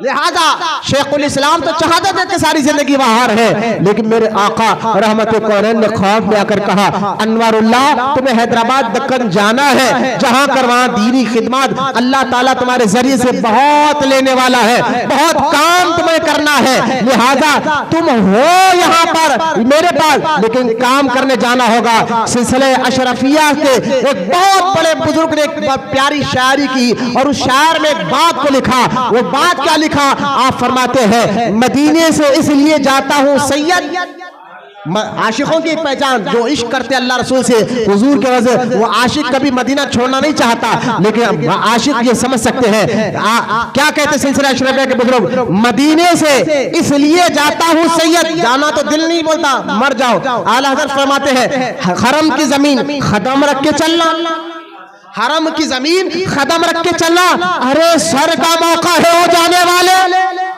बुजुर्गाने दिन वहां मरने की दुआएं मांगा करते थे, वहां से जिंदा आना पसंद ही नहीं था। तो यहाँ से एक बात वो भी पता चल गई, जो हाल में उम्रा ज़ायरीन जो जा रहे थे मदीने के मुसाफिर थे, उम्रे के बाद मदीने पाक में हुजूर के रोजे पाक की हाजिरी के लिए जा रहे थे, अल्लाह ताला ने उनको शहादत का मुकाम अता फरमाया, वो जल गए, अल्लाह उनके दर्जात को बुलंद फरमा, उनकी बख्शिश फरमा दे। भाई मदीने पाक में मरने की दुआएं बुजुर्गाने दिन मांगा करते थे। हजरत फारूक, हालांकि मरने की दुआ मांगना नहीं है, मंगने की मरने की अल्लाह मौत दे ये नहीं कहना है, मौत को याद करना, लेकिन मौत की दुआ मांगना नहीं है, लेकिन मौत ऐसी मौत हो जहां हुजूर का रोजा हो, हुजूर का मुबारक शहर हो। अरे भाई वहां की मरने की फजीलत क्या है? लिहाजा हदीस में आता, मेरे आका ने इरशाद फरमाया कि जो हज या उम्रे के लिए निकला और किसी वजह से रास्ते में मर जाए, अल्लाह बगैर हिसाब किताब के जन्नत में दाखिल फरमाएगा। तो लिहाजा खुशनसीबी की बात है जो वहां इंतकाल कर गए। बड़े बड़े बुजुर्गान दीन वहां दुआएं मांगते थे। आला हज़रत का इश्क भी देखे, आला हज़रत कहते हैं, हरम की जमीन और कदम रख के चलना, अरे सर का मौका है वो जाने वाले। इसीलिए एक सिलसिला अशरफिया के बुजुर्ग कहते हैं कि मदीना छोड़कर इसलिए जा रहा हूं सैयद, काम इस मदीने वाले का करना है। है बोलो मोहब्बत से सुभान अल्लाह। हज़रत शेखुल इस्लाम तो छोड़ना नहीं चाहते थे, हुजूर ने इजाजत दी, आप फौरन मदीने पाक से निकले और अपने पीर से इजाजत देकर मक्का पहुंचे, इजाजत लेकर हैदराबाद वापस आए। इससे एक बात वाकया चलता पता चलता है, हैदराबाद वालों तुम्हारे ऊपर हुजूर की गहरी नजर मौजूद है। ख्वाब में हुजूर हैदराबाद का नाम ले रहे हैं, बोलो ला सुभान अल्लाह, हैदराबाद का नाम हुजूर ले रहे हैं ख्वाब में आकर, अल्लाह हैदराबाद जाओ। मतलब क्या है? हैदराबाद के दक्कन के लोगों पर मेरे आका की खास नजर मौजूद है। हाँ, मेरे आका ने फरमाया, जिसने मुझे ख्वाब में देखा हकीकत में उसने मुझे को देखा। हुजूर का ख्वाब सच्चा होता है। फिर ख्वाब भी आया तो ऐसे अल्लाह के वली को, अनवारुल्लाह फारूकी रहमतुल्लाह ताला अलैह को, आप यहाँ पर वापस आए, वही तकलीफ वही दर्स, यानी नौकरी कुछ नहीं है, खाया नहीं खाया, लेकिन दीन के काम में कोई कमी नहीं, पढ़ने पढ़ाने में कोई कमी नहीं है। इसी दरमियान जामे निजामिया में डाल दिया। आखिरकार 2 बादशाहों का दौर आपको मिला, आखिरी निजाम सरकार के 2 बादशाह, एक 6वें निजाम, दूसरे 7वें निजाम। इन दोनों बादशाहों के उस्ताद बाने जामे निजामिया, दोनों बादशाहों को आपने पढ़ाया है। 6वें बादशाह महबूब अली बादशाह, 7वें बादशाह उस्मान अली बादशाह, इन दोनों को भी पढ़ाया, इनके बच्चों को भी आपने पढ़ाया है। आपको मालूम है मौलाना जमा खां शहीद रहमतुल्लाह ताला अलैह, जिनका मजार शालीबंडा पोस्ट ऑफिस के पास आज भी मौजूद है, जब उनकी शहादत शिया मेहदी लोगों ने आपको शहीद कर दिया। हाँ, जरा गौर से सुनिए आप, शिया मेहदी, शिया से में एक मेहदी है, उन लोगों ने हजरत जमा खां शहीद कौन है, जो उस्ताद थे महबूब अली खां बादशाह के, पढ़ा करते थे, बड़े आलिम मुत्तकी परहेजगार, जिनका मजार जो है आज भी शालीबंडा पोस्ट ऑफिस के सामने मौजूद है कि जमा खां शहीद रहमतुल्लाह ताला अलैह आपने जामे निजामिया से पहले एक मदरसा बनाया था, उस मदरसे का नाम था मदरसा महबूबिया। उसमें बड़े बड़े तौलमा पढ़ा करते थे। सोचिए वक्त का बादशाह जहां पढ़ा करता था, कैसा पढ़ाई हो रही थी, कैसा इल्म था उस मदरसे में। तो आपने देखा कि जब शिया लोग सहाबा की शान में बेअदबियां कर रहे हैं, गुस्ताखियां कर रहे हैं, तो अल्लाह वाले सिर्फ पढ़ने पढ़ाने में लगकर कहते हैं मैं हम क्या बोले, ना ना ना, बल्कि उनका रद्द कर कर बताते हैं कि अल्लाह का वली तो वो होता है जो अल्लाह के दोस्तों से दोस्ती, अल्लाह के दुश्मनों से दुश्मनी करे। आपने किताब लिखी, वो किताब भी मेरे पास भी मौजूद है, आपने उस किताब में शियों का रद्द किया और जो है अहले बैत का मुकाम बताया, सहाबा का मुकाम बताया। इस बात को लेकर हैदराबाद के उस दौर के शियों में इतनी खलीज पैदा हो गई। अचानक रात के वक्त मौलाना जमा खां शहीद कुरान की तिलावत में थे, हमला कर कर आपको शहीद कर दिया गया। और जब आप शहीद होते हैं तो जब आपको मारा जाता है, जमा खां शहीद रहमतुल्लाह ताला अलैह, जिनको उस्मान गनी का सदका मिला, आप कुरान पढ़ रहे थे, जब मार दिया गया तो आप तड़पे नहीं, बल्कि सर कुरान के ऊपर था। बोला मोहब्बत से सुभान अल्लाह, सर कुरान के ऊपर था। जब सुबह, क्योंकि ये दक्कन के दरवाजे के बाहर का हिस्सा था, जब सुबह लोगों को मालूम हुआ, लोगों ने आपके लाश मुबारक को जाकर देखा, तो आप देखे जब कोई इसको मारा जाता है, काटा जाता है, तो पैर रगड़ता है, शतरंजिया, और अगर कोई पीछे भी चीजें गोली हो जाए, कोई चीज गोली नहीं थी। यानी आप ऐसा दिख रहा था खुशी खुशी जान दे दी है। और दूसरा कि आपके जिस्म से खून निकलकर जमीन पे बह रहा, न उस खून में बदबू पैदा हुई बरात गुजरने के बाद, बोले सुभान अल्लाह, ना मक्खी बैठ रही थी। हाँ हाँ, हमारे हैदराबाद के बुजुर्ग है, ना मक्खी बैठी हुई थी उस खून पर, न वो खून के से बदबू आ रही थी, बल्कि आपका रूह निकलने के बाद भी ऐसा दिख रहा था कि आप ताजा ताजा अभी सोए रहे हैं।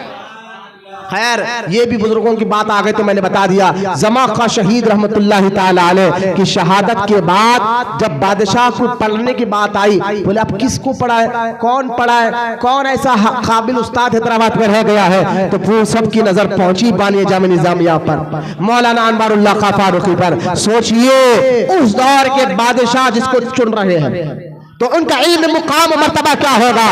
आपके बगैर इल्म लाए, क्योंकि बादशाहों के पास आना जाना अल्लाह वालों पसंद नहीं करते। हाँ, बादशाह के पास इसलिए जाते हैं, जाने भी है तो कुछ दीन का काम हो, नेक का काम करना, तो बादशाहों से मिलकर उनसे काम कराते हैं, वरना खास तौर अपनी मुश्किल हल कराने नहीं जाते, अब पैसे मांगने नहीं जाते।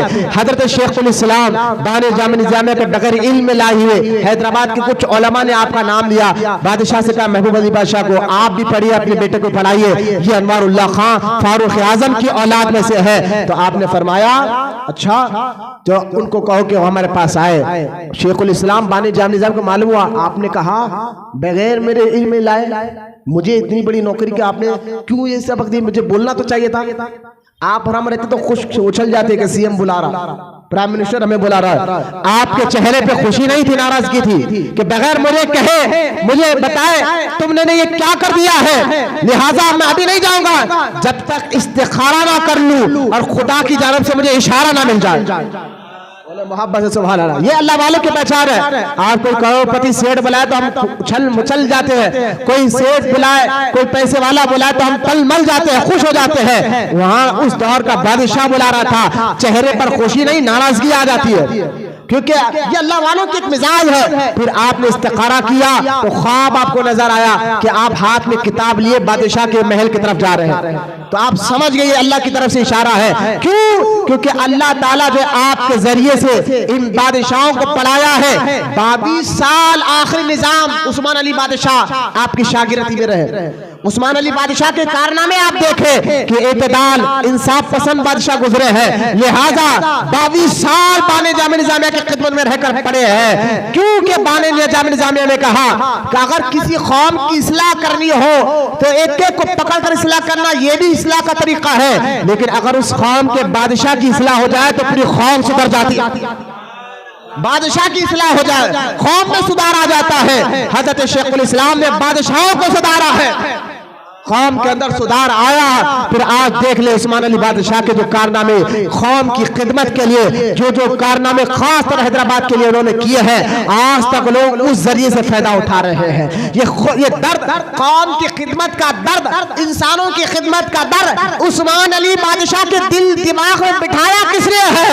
यही बानिया जामे निजामिया मौलाना अनवारुल्लाह खां फारूकी रहमतुल्लाह तआला अलैह की जात मुबारक, जिन्होंने आपके जरिए बड़े बड़े बादशाहों को सुधारा है। आपको फिर अल्लाह ताला ने एक जरिया बनाया और फिर आपको बादशाह उस्मान अली बादशाह ने मजहबी उमूर का जो है सीएम बना दिया पूरे हैदराबाद दक्कन में। और उस दौर के हैदराबाद की बात कर रहा हूं, आज के दौर की नहीं, आज के दौर के नहीं, उस दौर के हैदराबाद दक्कन की बात कर रहा हूं जो निजाम सरकार सल्तनत आसिफिया के दौर के बाद हैदराबाद दक्कन, अगर मैप पे देखे तो आधा हिंदुस्तान आप बोल सकते हैं वो हैदराबाद दक्कन में आता था। महाराष्ट्र का कई इलाका, कर्नाटक का पूरा इलाका दक्कन में आता था। लिहाजा महाराष्ट्र का कई इलाके दक्कन में आया करते थे। बिदर हो, गुलबर्गा शरीफ हो, बीजापुर हो, ये सब दक्कन में आया करते थे। बहुत से इलाके, बेंगलुरु का आधा हिस्सा, बंबई का आधा हिस्सा हैदराबाद दक्कन में आया करते थे। पूरे हैदराबाद दक्कन का मजहबी उमूर के बादशाह ने जिसको सीएम बनाया, वजीर बनाया है, वो बानिया जामे निजामिया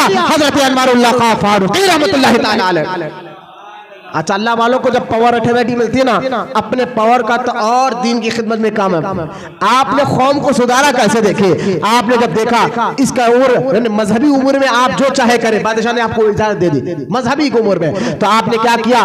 देहात में देखा, गाँव में, खेत बाड़े में देखा कि वहां के लोग इल्म से, अमल से, अकीदे से बड़े कौरे हैं, मालूमात नहीं। आज भी देख लिया गाँव देहात के रहने वाले लोग, ना उनको अल्लाह के बारे में सही पता है, ना रसूल के बारे में सही पता है, न जन्नत न दोज़ख न फरिश्तों के बारे में जैसा इल्म होना चाहिए, जैसे मालूमात होना चाहिए, जो जरूरियात दीन है, जिसका सीखना फर्ज है, जरूरी है, लाजिम है, लेकिन पता नहीं है। तो ये बानिया जामे निजामिया ने क्या किया?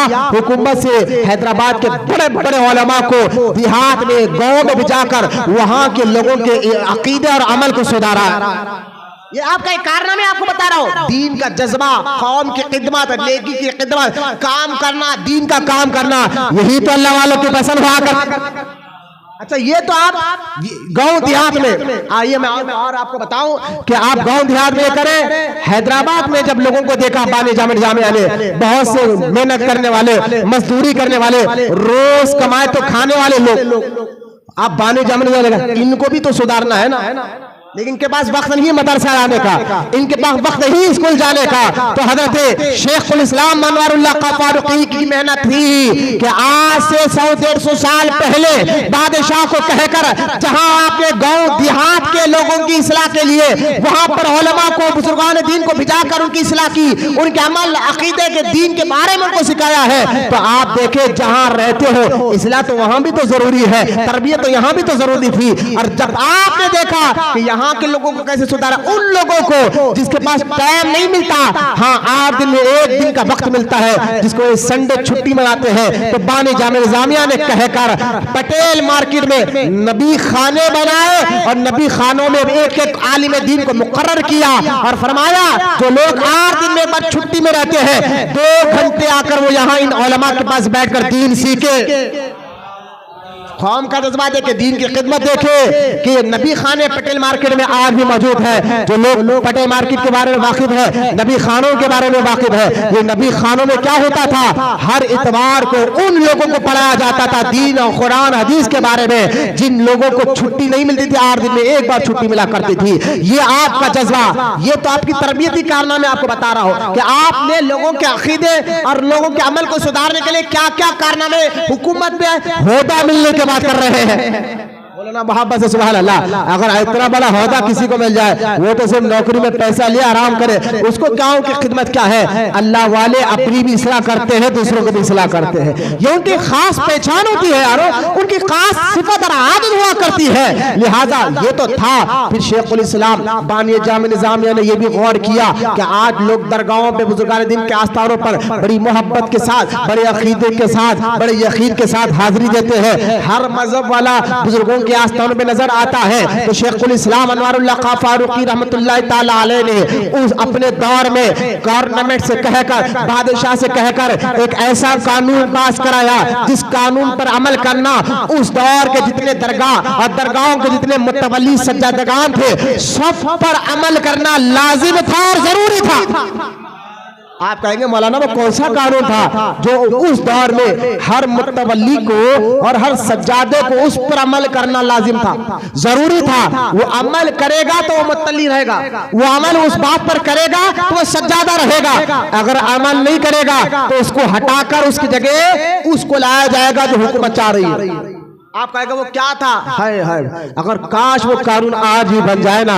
मैं समझता हूँ बुजुर्गान दीन की आस्थानों का नाम लेकर जो लोग कुरान हदीस के खिलाफ काम कर रहे हैं, वहाबियों को बोलने का मौका दे रहे हैं, ऐसे काम आस्थानों से दूर हो जाए। लिहाजा वो काम क्या था जानते हैं आपने कानून बनाया था शेखुल इस्लाम ने, जितने हैदराबाद दक्कन के दरगाह है, दरगाह के जितने मुतवल्ली और सज्जादागान है, उन तमाम पर ये लाजिम है, ये जरूरी है, वो आलिम है तो सीट पर बैठा कर। बोलो मोहब्बत से सुभान अल्लाह। आलिम है तो सीट पर बैठा करे, अगर आलिम नहीं है तो ना वो मुतवल्ली बने ना सज्जादा बने। आलिम है तो बैठा करे, वरना वो अगर नहीं है तो ना वो मुतल्ली बन सकता है ना सज्जादा बन सकता है। उसको हटाकर आलिम को बिठाया जाए। लोगों ने कहा हुजूर ये कानून आपने क्यों पास करा? कहा इसलिए कि दरगाह बुजुर्गों के आस्थाने वो है जहां हर मजहब का आदमी आता है, मुसलमान नहीं हर मजहब का भी आदमी आता है। अगर वहां बैठने वाला ही जाहिल और अनपढ़ हो, वहां बैठने वाला ही अनपढ़ और जाहिल हो, तो वो दीन क्या सिखाएगा, कुरान हदीस की बातें क्या सिखाएगा? लिहाजा ये कानून आपने पास कराया था।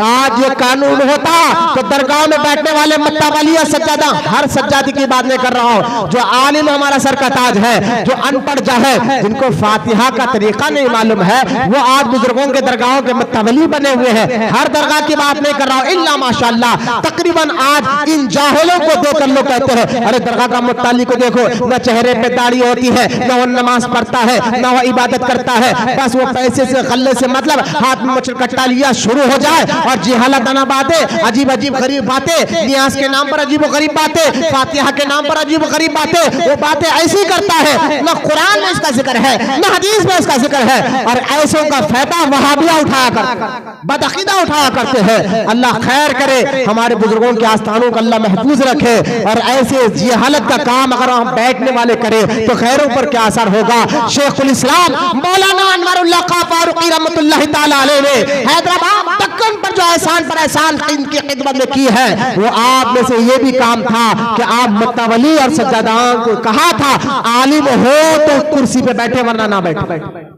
जरा सोचिए आप तन्हाई से कितना बड़ा इस्लाही पहलू था, कितना बड़ा ये कारनामा था। और एक बात आगे बढ़कर मैं बताना चाहता हूँ, आप मुरीद भी बना दिया करते थे, और कोई मुरीद आकर कहता था ना हुजूर को जिक्र बताइए जिससे मैं पढ़कर अपने बातिन को साफ कर सकूं, तो आप जिक्र तो बताते थे, साथ में एक जुमला कहते थे अनवारुल्लाह खां फारूकी रहमतुल्लाह ताला अलैह, आप फरमाया करते थे ये जिक्र पढ़ो, लेकिन एक बात मैं तुम्हें बताता हूँ, यहाँ से सुनो और गौर से सुनो, अपने दिल पर इस बात को छाप लो। मैं जो जिक्र बता रहा हूं इस जिक्र से फायदा किसको होगा? तुम्हारी एक जात को होगा, खुद को होगा।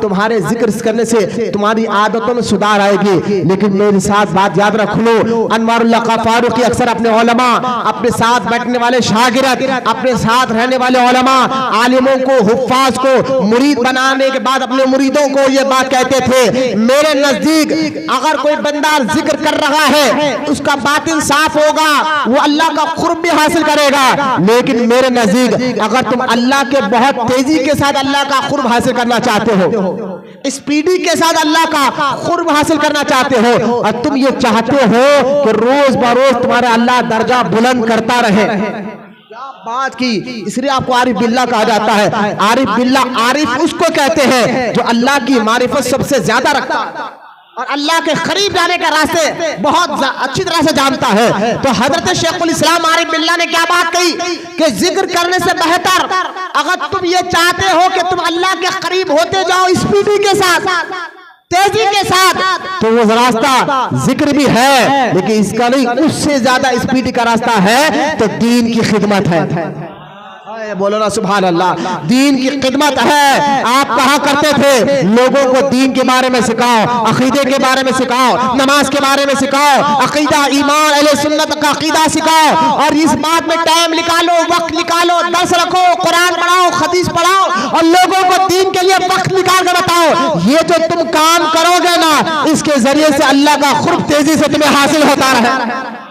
एक तो तुम्हारा दर्जा भी बुलंद होता रहेगा, दूसरा लोग के अंदर तब्दीली भी आती रहेगी, लोगों का अकीदा भी बचता रहेगा, लोगों का ईमान भी बचता रहेगा, क्योंकि कुरान में अल्लाह ताला ने हुजूर की उम्मत की तारीफ करते हुए फरमाया, कुन्तु खैरा उम्मती, तुम बेहतरीन उम्मत हो, इसलिए बेहतरीन उम्मत हो कि तुम लोगों को नेकी की दावत देते हो और बुराई से मना करते हो, नेकी की दावत देते हो और बुराई से मना करते हो। ये थी अल्लाह वालों की सोच, ये थी शेख अनवारुल्लाह खां फारूकी रहमतुल्लाहि ताला अलैहि की सोच मुबारक। बोलो मोहब्बत से सुभान अल्लाह। आप देखिए हजरत अनवारुल्लाह खां फारूकी रहमतुल्लाहि ताला अलैहि, यहाँ एक बात मैं आपको बताता चलूं कि आपने जो जुमला आपने बयान फरमाया, आप गौर फरमाइए। आप फरमाते कि हुजूर की अजमत क्या है, हुजूर से मोहब्बत क्या है, इनका अदब कैसा करना चाहिए, इसलिए सहाबा इकराम के वाक़ियात पढ़ा करो और सहाबा पे लान तान मत करो। एक जुमला गौर फरमाया, आपने हदीसों को नकल फरमाया, आपने कई किताबें लिखी दीन की खिदमत के लिए, इसमें मकासिदुल इस्लाम जो 11 जिल्दों पर है, कितने 11 जिल्दों पर एक किताब है मकासिदुल इस्लाम। हर जिल्द में आपने अकीदा अहले सुन्नत खुलकर बयान किया और सहाबा पर कैसा यकीन रखना है ये भी खुलकर बयान किया, और अहले सुन्नत का अकीदा क्या है, दुरूद को लेकर, सलाम को लेकर, या रसूलुल्लाह कहना चाहिए या नहीं कहना चाहिए। वहां भी कहते हैं या रसूलुल्लाह कहना शिर्क है, बिदअत है, जो अल्लाह के अलावा या रसूलुल्लाह कहता है या हबीब अल्लाह कहता है, ऐसा कहने वाला मुशरिक हो जाता है। वहाबियों का इस अकीदे की धज्जियां उड़ाने वाले का नाम अनवारुल्लाह खां फारूकी रहमतुल्लाह अलैह है। मकासिद इस्लाम आपने लिखा और भी बहुत सी किताबें आपने लिखी, साथ ही साथ देखिए तवज्जो फरमाइए, आपने किताब लिखी हकीकत फिक्र, किताब 2 जिल्दों पर है, हकीकत फिक्र। इस किताब में आपने अहले हदीस, जो हमारे हैदराबाद में बहुत हो रहे हैं, अहले हदीसों की धज्जियां उड़ाई है आज से 150 साल पहले, और बताया है कि कुरान हदीस के अलावा आलिम की और उलमा की और आइम्मा की तकलीद करना ये आज का नहीं 1300 साल पुराना तरीका आ रहा है। अहले हदीस जमात कहते हैं हमें कुरान काफी, हदीस काफी, किसी इमाम की तकलीद नहीं है। इस पर आपने हकीकत फिक्र कहकर किताब लिखी है, और आपकी एक और किताब है, उस किताब का नाम है इश्शतुल अमात, 2 जिल्दों पर यह किताब आपकी है। उस किताब में शेखुल इस्लाम अनवारुल्लाह खां फारूकी रहमतुल्लाहि ताला अलैह ने खादियानियों के रद पर लिखी है और बताया आखिरी नबी हुजूर ही है, अब क़यामत तक कोई नबी आने वाला नहीं है। इस किताब में देखिए, आप देखिए आलिम वली वही होता है अपनी तकरीर के जरिए भी लोगों को नेकी की दावत दे, अपनी तहरीर के जरिए भी लोगों को नेकी की दावत दे, और अकीदा भी मजबूत देते हैं और बताते हैं कि अल्लाह पर रसूल पर अकीदा रखना कैसा है। लिहाजा आपने इश्शतुल अमात लिखकर खादियानिया क्या है बताया, हकीकत फिक्र लिखकर अहले हदीस कौन बदबख्त कौन है बताया, और आपने मकासिद इस्लाम लिखकर अहले सुन्नत व जमात का अकीदा बताया। बोलो ना मोहब्बत से सुभान अल्लाह और मोहब्बत से बोलिए सुभान अल्लाह। लिहाजा हज़रत अनवारुल्लाह खां फारूकी रहमतुल्लाह ताला अलैह अपनी किताब मकासिद इस्लाम जिल्द नंबर 7 में इरशाद फरमाते हैं कि एक वाक़या आप लिखते हैं, खालिद बिन वलीद रजी अल्लाह ताला अन्हु एक इलाके में गए और वहां दुश्मनाने इस्लाम से जंग कर रहे थे। दिन में जंग होती, तरीका यही था, रात में आराम करते और फिर सुबह होती फिर जंग होती। ये तरीका तो कुफ्फार भी मानते थे, सब मानते थे, लेकिन कुफ्फारों ने धोखा किया, रूमी कौम ने धोखा दिया।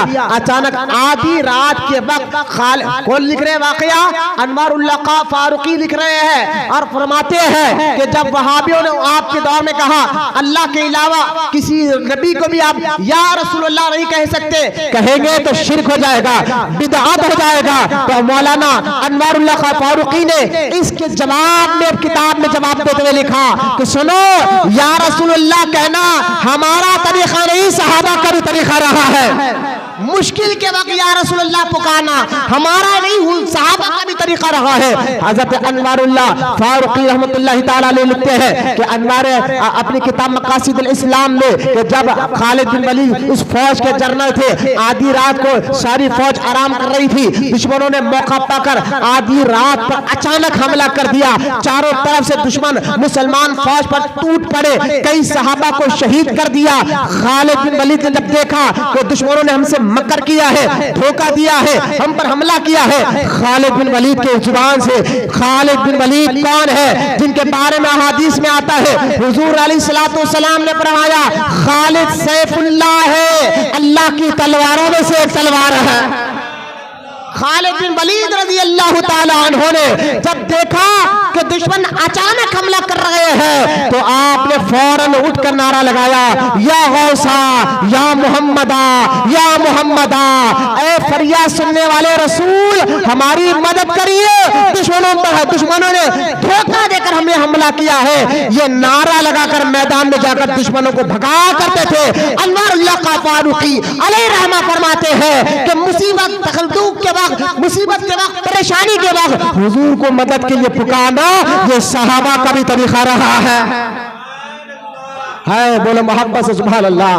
आला हज़रत झूम कर कहते हैं, इमाम अहमद रजा झूम कर कहते हैं, दुश्मनों अहमद पर शिद्दत कीजिए, दुश्मनों अहमद पर शिद्दत कीजिए। अरे मुल्हिदों की क्या मरम्मत कीजिए, मुल्हिदों की क्या मरम्मत कीजिए, गैज़ में जल जाए बददीनों के दिल, या रसूल अल्लाह की कसरत कीजिए, या रसूल अल्लाह की कसरत कीजिए। एक हदीस आपने लिखी और बयान फरमाया, सहाबा या मुहम्मदा कहकर हुजूर को एक नहीं कई जगहों के वाक़यात आपने अपनी किताब में लिखी है, मकासिद इस्लाम में लिखे हैं। जब भी मुश्किल में आ जाते तो सहाबा या मुहम्मदा कहकर हुजूर को पुकारा करते हैं।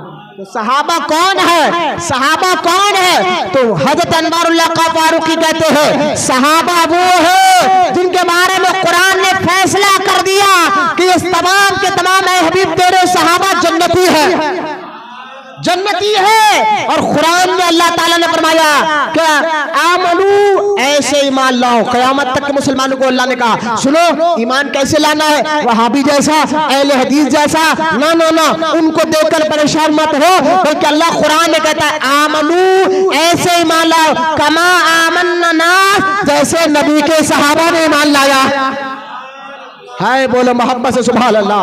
मैं आपके चेहरे देख रहा हूँ, वक्त करीब आ रहा है, चेहरों पर उदासी लाइए, इल्म की प्यास को अपने अंदर बुझाइए, अपना अकीदा अपना ईमान मजबूत कर कर बोलिए सुभान अल्लाह।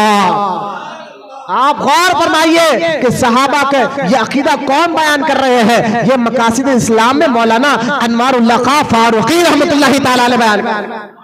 अनवारुल्लाह खां फारूकी रहमतुल्लाह ताला अलैह इसी किताब में एक वाक़या लिखते हैं, फरमाते हैं कि एक जंग में हजरत अबू उबैदा इब्न जरार रज़ी अल्लाह ताला अन्हु इस फौज के जनरल थे और मुल्क शाम में इलाका हलब वहां पर गए और वहां पर दो भाई थे ईसाई, एक भाई बड़ा इबादत गुजार था और एक भाई उस हलब शहर का बादशाह था।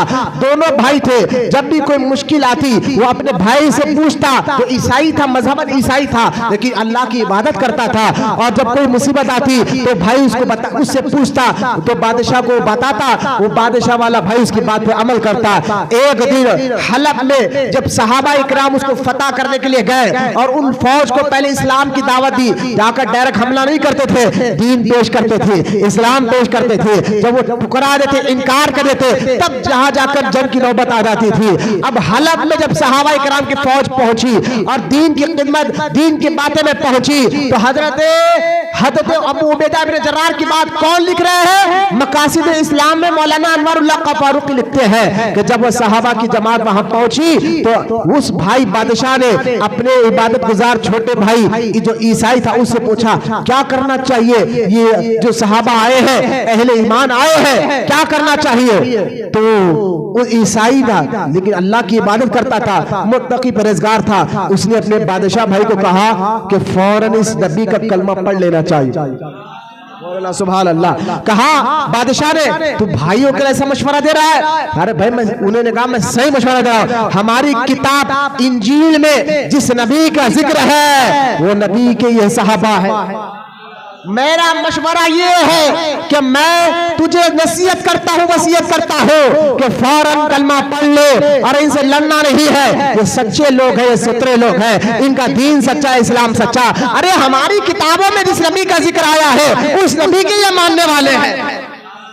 बादशाह को बड़ा गुस्सा आया, तू मुझे ऐसा मशवरा दे रहा है? कहा मशवरा नहीं दे रहा हो। उसने कलमा पकड़ कहा मैं तो इस्लाम ला भी चुका हूँ, मैं इस्लाम ला भी चुका हूँ। इतना सुनना था, अचानक उसने अपने छोटे भाई को कत्ल कर दिया और कत्ल कर कर इधर मुसलमानों पर हमला किया। कई सहाबा शहीद हुए। जंग चलते रही। आखिरकार ये भागते भागते अबू उबैदा जर्राह की फौज भागते भागते किले तक पहुंच गए और ये बादशाह हलब का बादशाह किले के अंदर बंद रहकर, दरवाजे चारों तरफ से बंद कर कोई किसी को अंदर आने नहीं देता। 1 महीना 2 महीने नहीं, 4 महीने ये हालत चली। कितने महीने?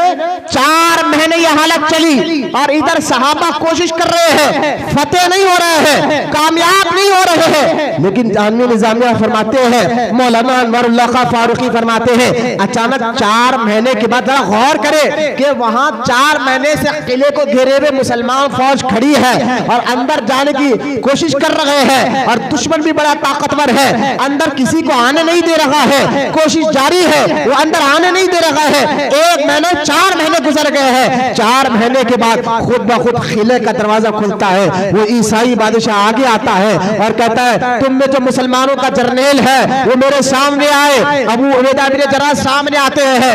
वो खरीब जाकर कहता है हाथ बढ़ाइए, मैं कलमा पढ़ना चाहता हूँ। बोले मोहब्बत से सुभान अल्लाह। हज़रत अबू उबैदा बिन जर्राह ने हाथ बढ़ाया, वो कलमा पढ़कर ईमान लाया। अब वो बादशाह खुद कहता है अबू उबैदा सोच रहे होगे 4 महीने से तो नहीं माना, जो भाई को भी कत्ल कर दिया और अचानक बगैर लड़े बाहर आकर कलमा क्यों पढ़ लगा? इसकी वजह नहीं पूछोगे? अबू उबैदा जर्राह कहता है मैं तो यही सोचने में लगा हूँ आखिर इसकी वजह क्या है जो 4 महीने से नहीं माना, अचानक बाहर आकर जो है कलमा पढ़ लगा है, अचानक जो है बाहर आकर इकरार कर रहा है। तो लिहाजा यही तो मैं सोच रहा हूँ ये तब्दीली कहाँ से आ गई है? तो अब सुने, मौलाना अनवरुल्लाह क़फ़ारूक़ी कहते हैं कि उस शख्स ने कहा कि मैं अपने महल में सो रहा था, तुम्हारे नबी मेरे ख्वाब में तशरीफ लेकर आए और लाकर मुझे बताया कि ऐ शख्स फौरन कलमा पढ़ ले, देख तेरे नबी जिसको तू नबी मानता है ईसा अलैहिस्सलाम भी यही हुक्म दे रहे हैं, असल मैं आखिरी नबी मैं ही हूँ और आमिना का लाल की हुकूमत क़यामत तक चलने वाली है। ख्वाब में हुजूर ने आकर जब ऐलान किया तो मैं मान गया कि ये दीन सच्चा है, ये इस्लाम सच्चा है। मैं बाहर आकर कलमा पढ़ लिया। अब अनवरुल्लाह क़फ़ारूक़ी रहमतुल्लाहि तआला अलैह फरमाते ये वाक़या लिखने के बाद इस वाक़ये से ये अक़ीदा मिला, इस वाक़ये से ये मालूम हुआ अल्लाह के नेक बंदे दुनिया से जाने के बाद भी आकर अपने गुलामों की मदद करते हैं। अरे गौस आजम ने मदद कर दिया, गरीब नवाज ने मदद कर दिया, फला बुजुर्ग ने मदद कर दिया, तो लोग कहते हैं अरे दुनिया से जाने के बाद कैसे मदद हो सकती है, दुनिया से जाने के बाद वो लोग क्या कर सकते हैं। ऐसे बोलने वाले को जवाब दे रहे हैं कि सहाबा के दौर में हजरत अनवारुल्लाह फारूकी रहमतुल्लाह ताला अलैह फरमाते हैं, सहाबा के दौर में हुजूर सल्लल्लाहु ताला अलैहि वसल्लम दुनिया से जाने के बाद भी अपने गुलामों की मदद करते थे, तो लिहाजा आज भी कर रहे हैं। लिहाजा इस वाक़े से पता ये चलता है अल्लाह के नेक और महबूब बंदे दुनिया में भी लोगों की मदद करते हैं, दुनिया से जाने के बाद भी लोगों की मदद करा करते हैं।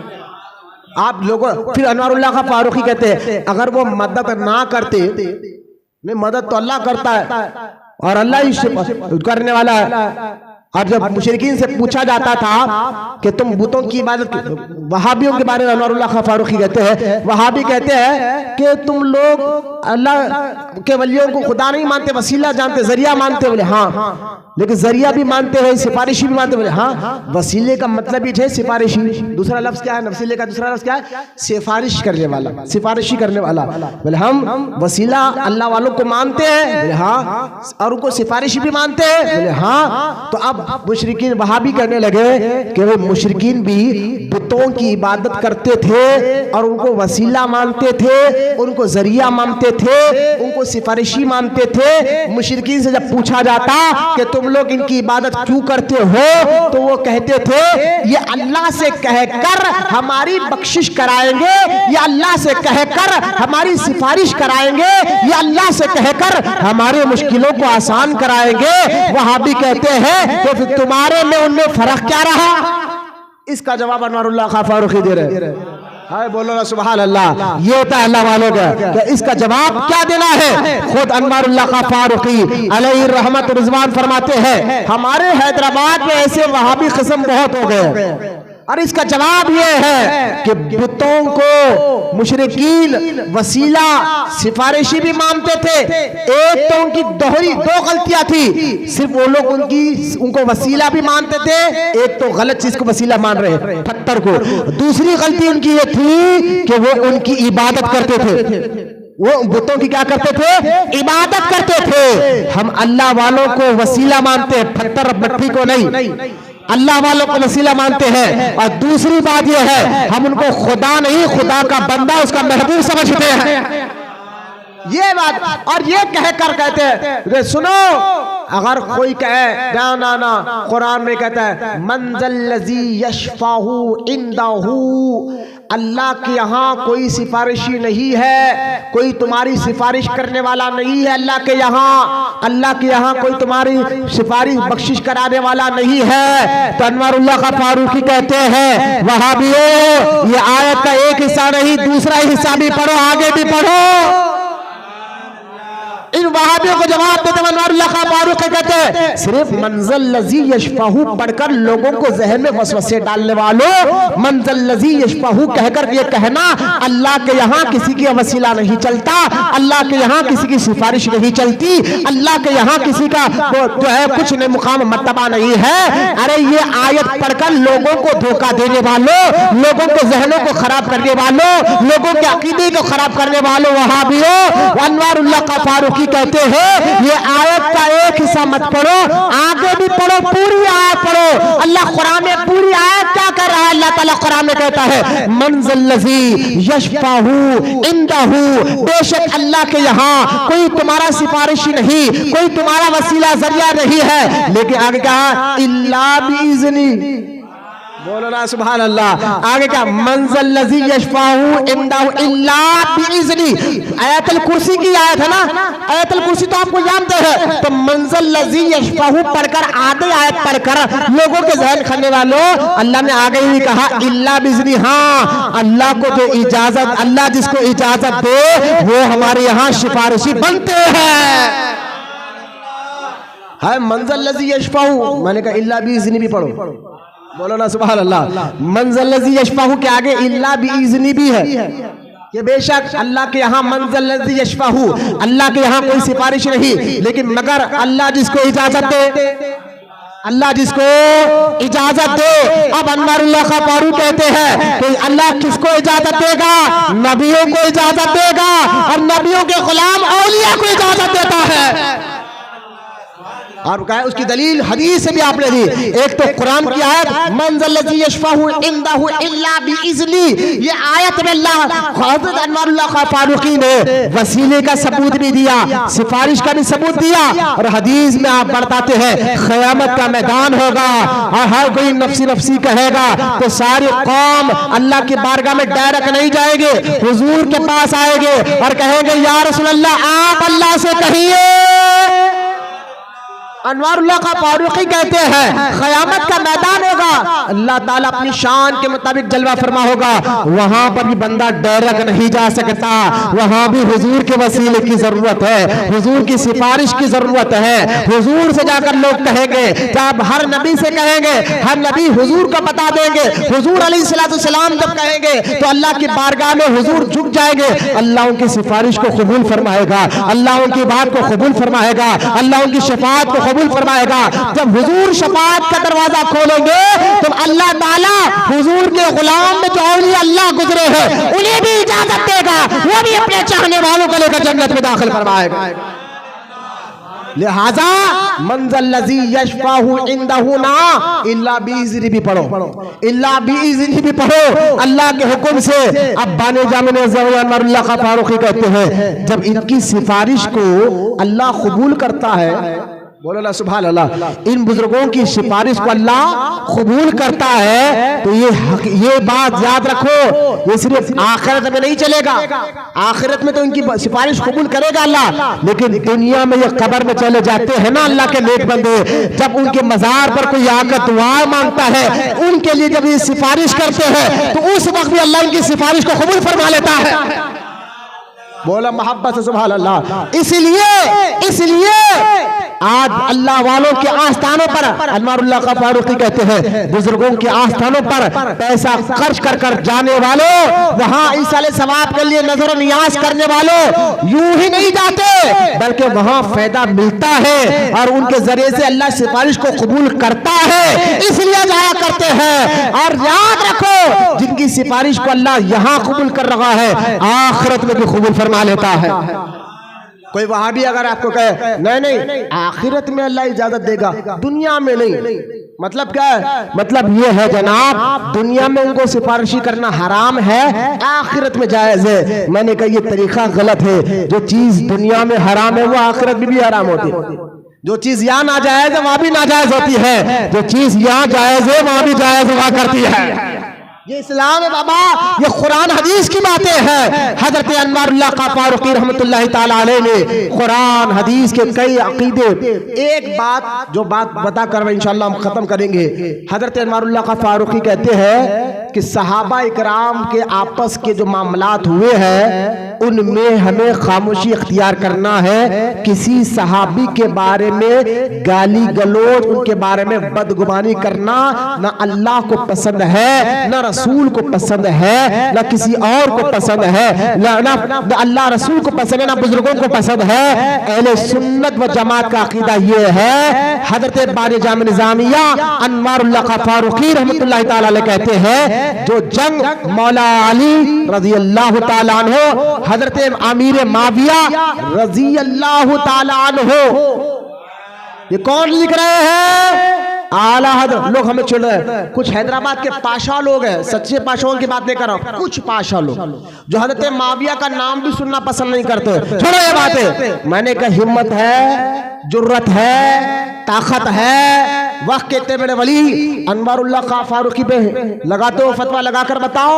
अगर हम कहेंगे नहीं ये बरेलवी दिख रहा है, ये रज़वी दिख रहा है, ये आला हज़रत का चाहने वाला दिख रहा है, इसलिए ये मामला चल रहा है। मैंने कहा हजरत माविया को रज़ी अल्लाह ताला अन्हु सिर्फ आला हज़रत ने नहीं, मौलाना अनवारुल्लाह खां फारूकी अलैहि ने भी लिखा है। अब फतवा उन पर भी लगाओगे, उनको भी बोलोगे, कुछ भाषाओं की बात कर रहा हूं मैं। देखिए अल्हम्दुलिल्लाह पैदाइशी हैदराबादी हो, कोई महाराष्ट्र कर्नाटक से नहीं आया। जो माहौल आप देख रहे हो मैं भी देख रहा हूँ, यहाँ के हालात जो वाकिफ आप है मैं भी हूँ। पैदाइशी बाप दादाओं से अल्लाह का फजल है, हैदराबादी हो। हमारे वालिद हमारे दादा भी हैदराबाद की पैदाइश के पूरी तारीख में जानता हो, तो मैं जो माहौल को मैं देखता हूँ वही माहौल आपको बता रहा हूँ। कुछ पाशा लोग हजरत माविया के आगे रजी अल्लाह ताला को चिड़ लगाए हैं, बौखला जा रहे हैं, कांप रहे हैं। उनकी बात मत सुनो, अल्लाह के वलियों की बात सुनो। अनवारुल्लाह का फारूकी रहमतुल्लाहि ताला अलैह फरमाते हैं, जो इन दोनों में जंग हुई है, इस जंग में हक पर तो अली ही है। बोलो मोहब्बत से सुबह, हक पर मौला अली ही है। अब यहाँ मुकाम और मर्तबे की बात नहीं चल रही भाई। अरे हजरत अली को अमीर माविया से मिला दिया, ना ना ना, अली तो बहुत ऊंचे मुकाम पर है। अली तो अली है, मौला अली। इमाम हुसैन से भी, हजरत अमीर माविया से भी अफजल इमाम हुसैन है।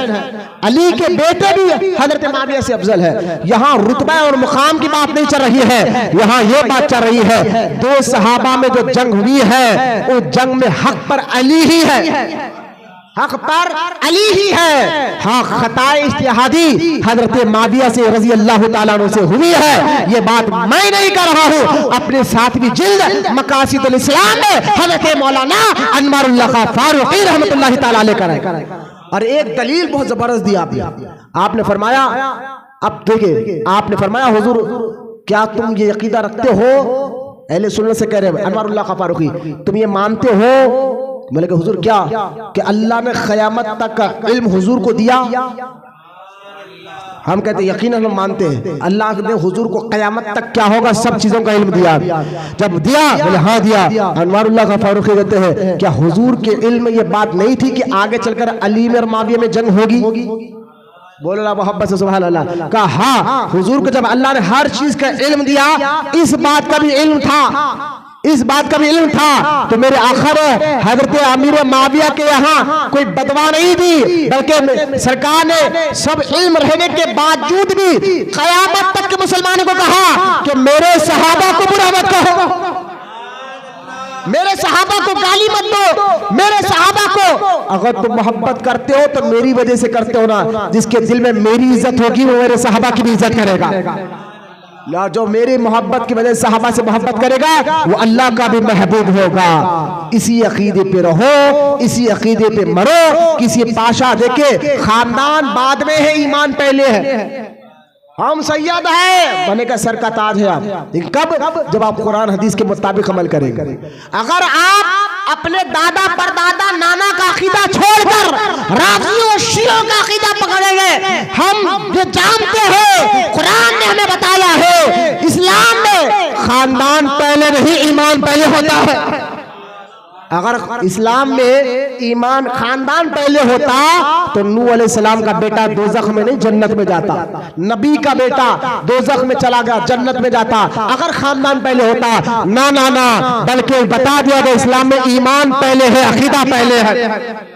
लिहाजा सहाबा इकराम के बारे में अगर कोई किताब भी हैदराबाद का पाशा हो, पीर हो, सच्चे पीर सच्चे पाशा लोग मेरी बात से छोड़ेगी नहीं, मैं उनकी बात कर रहा हूँ भी नहीं। मैं कह रहा हूँ उन लोगों की जो अपनी खानखा में बैठकर हजरत सहाबा इकराम की शान में गालियां और अपने मुरीदों को सिखाते हैं। मैं कहता हूँ तुम सच्चे पीर हो ही नहीं सकते। सच्चा पीर तो वो होता है जो सहाबा से भी मोहब्बत करता है, अहले बैत से भी मोहब्बत करता है। सच्चा पीर तो वो होता है जो दोनों की मोहब्बत को साथ साथ लेकर चलता है।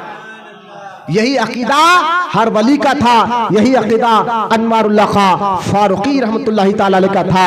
आप दुनिया से तशरीफ लेकर जाकर 111 साल आप हो गया।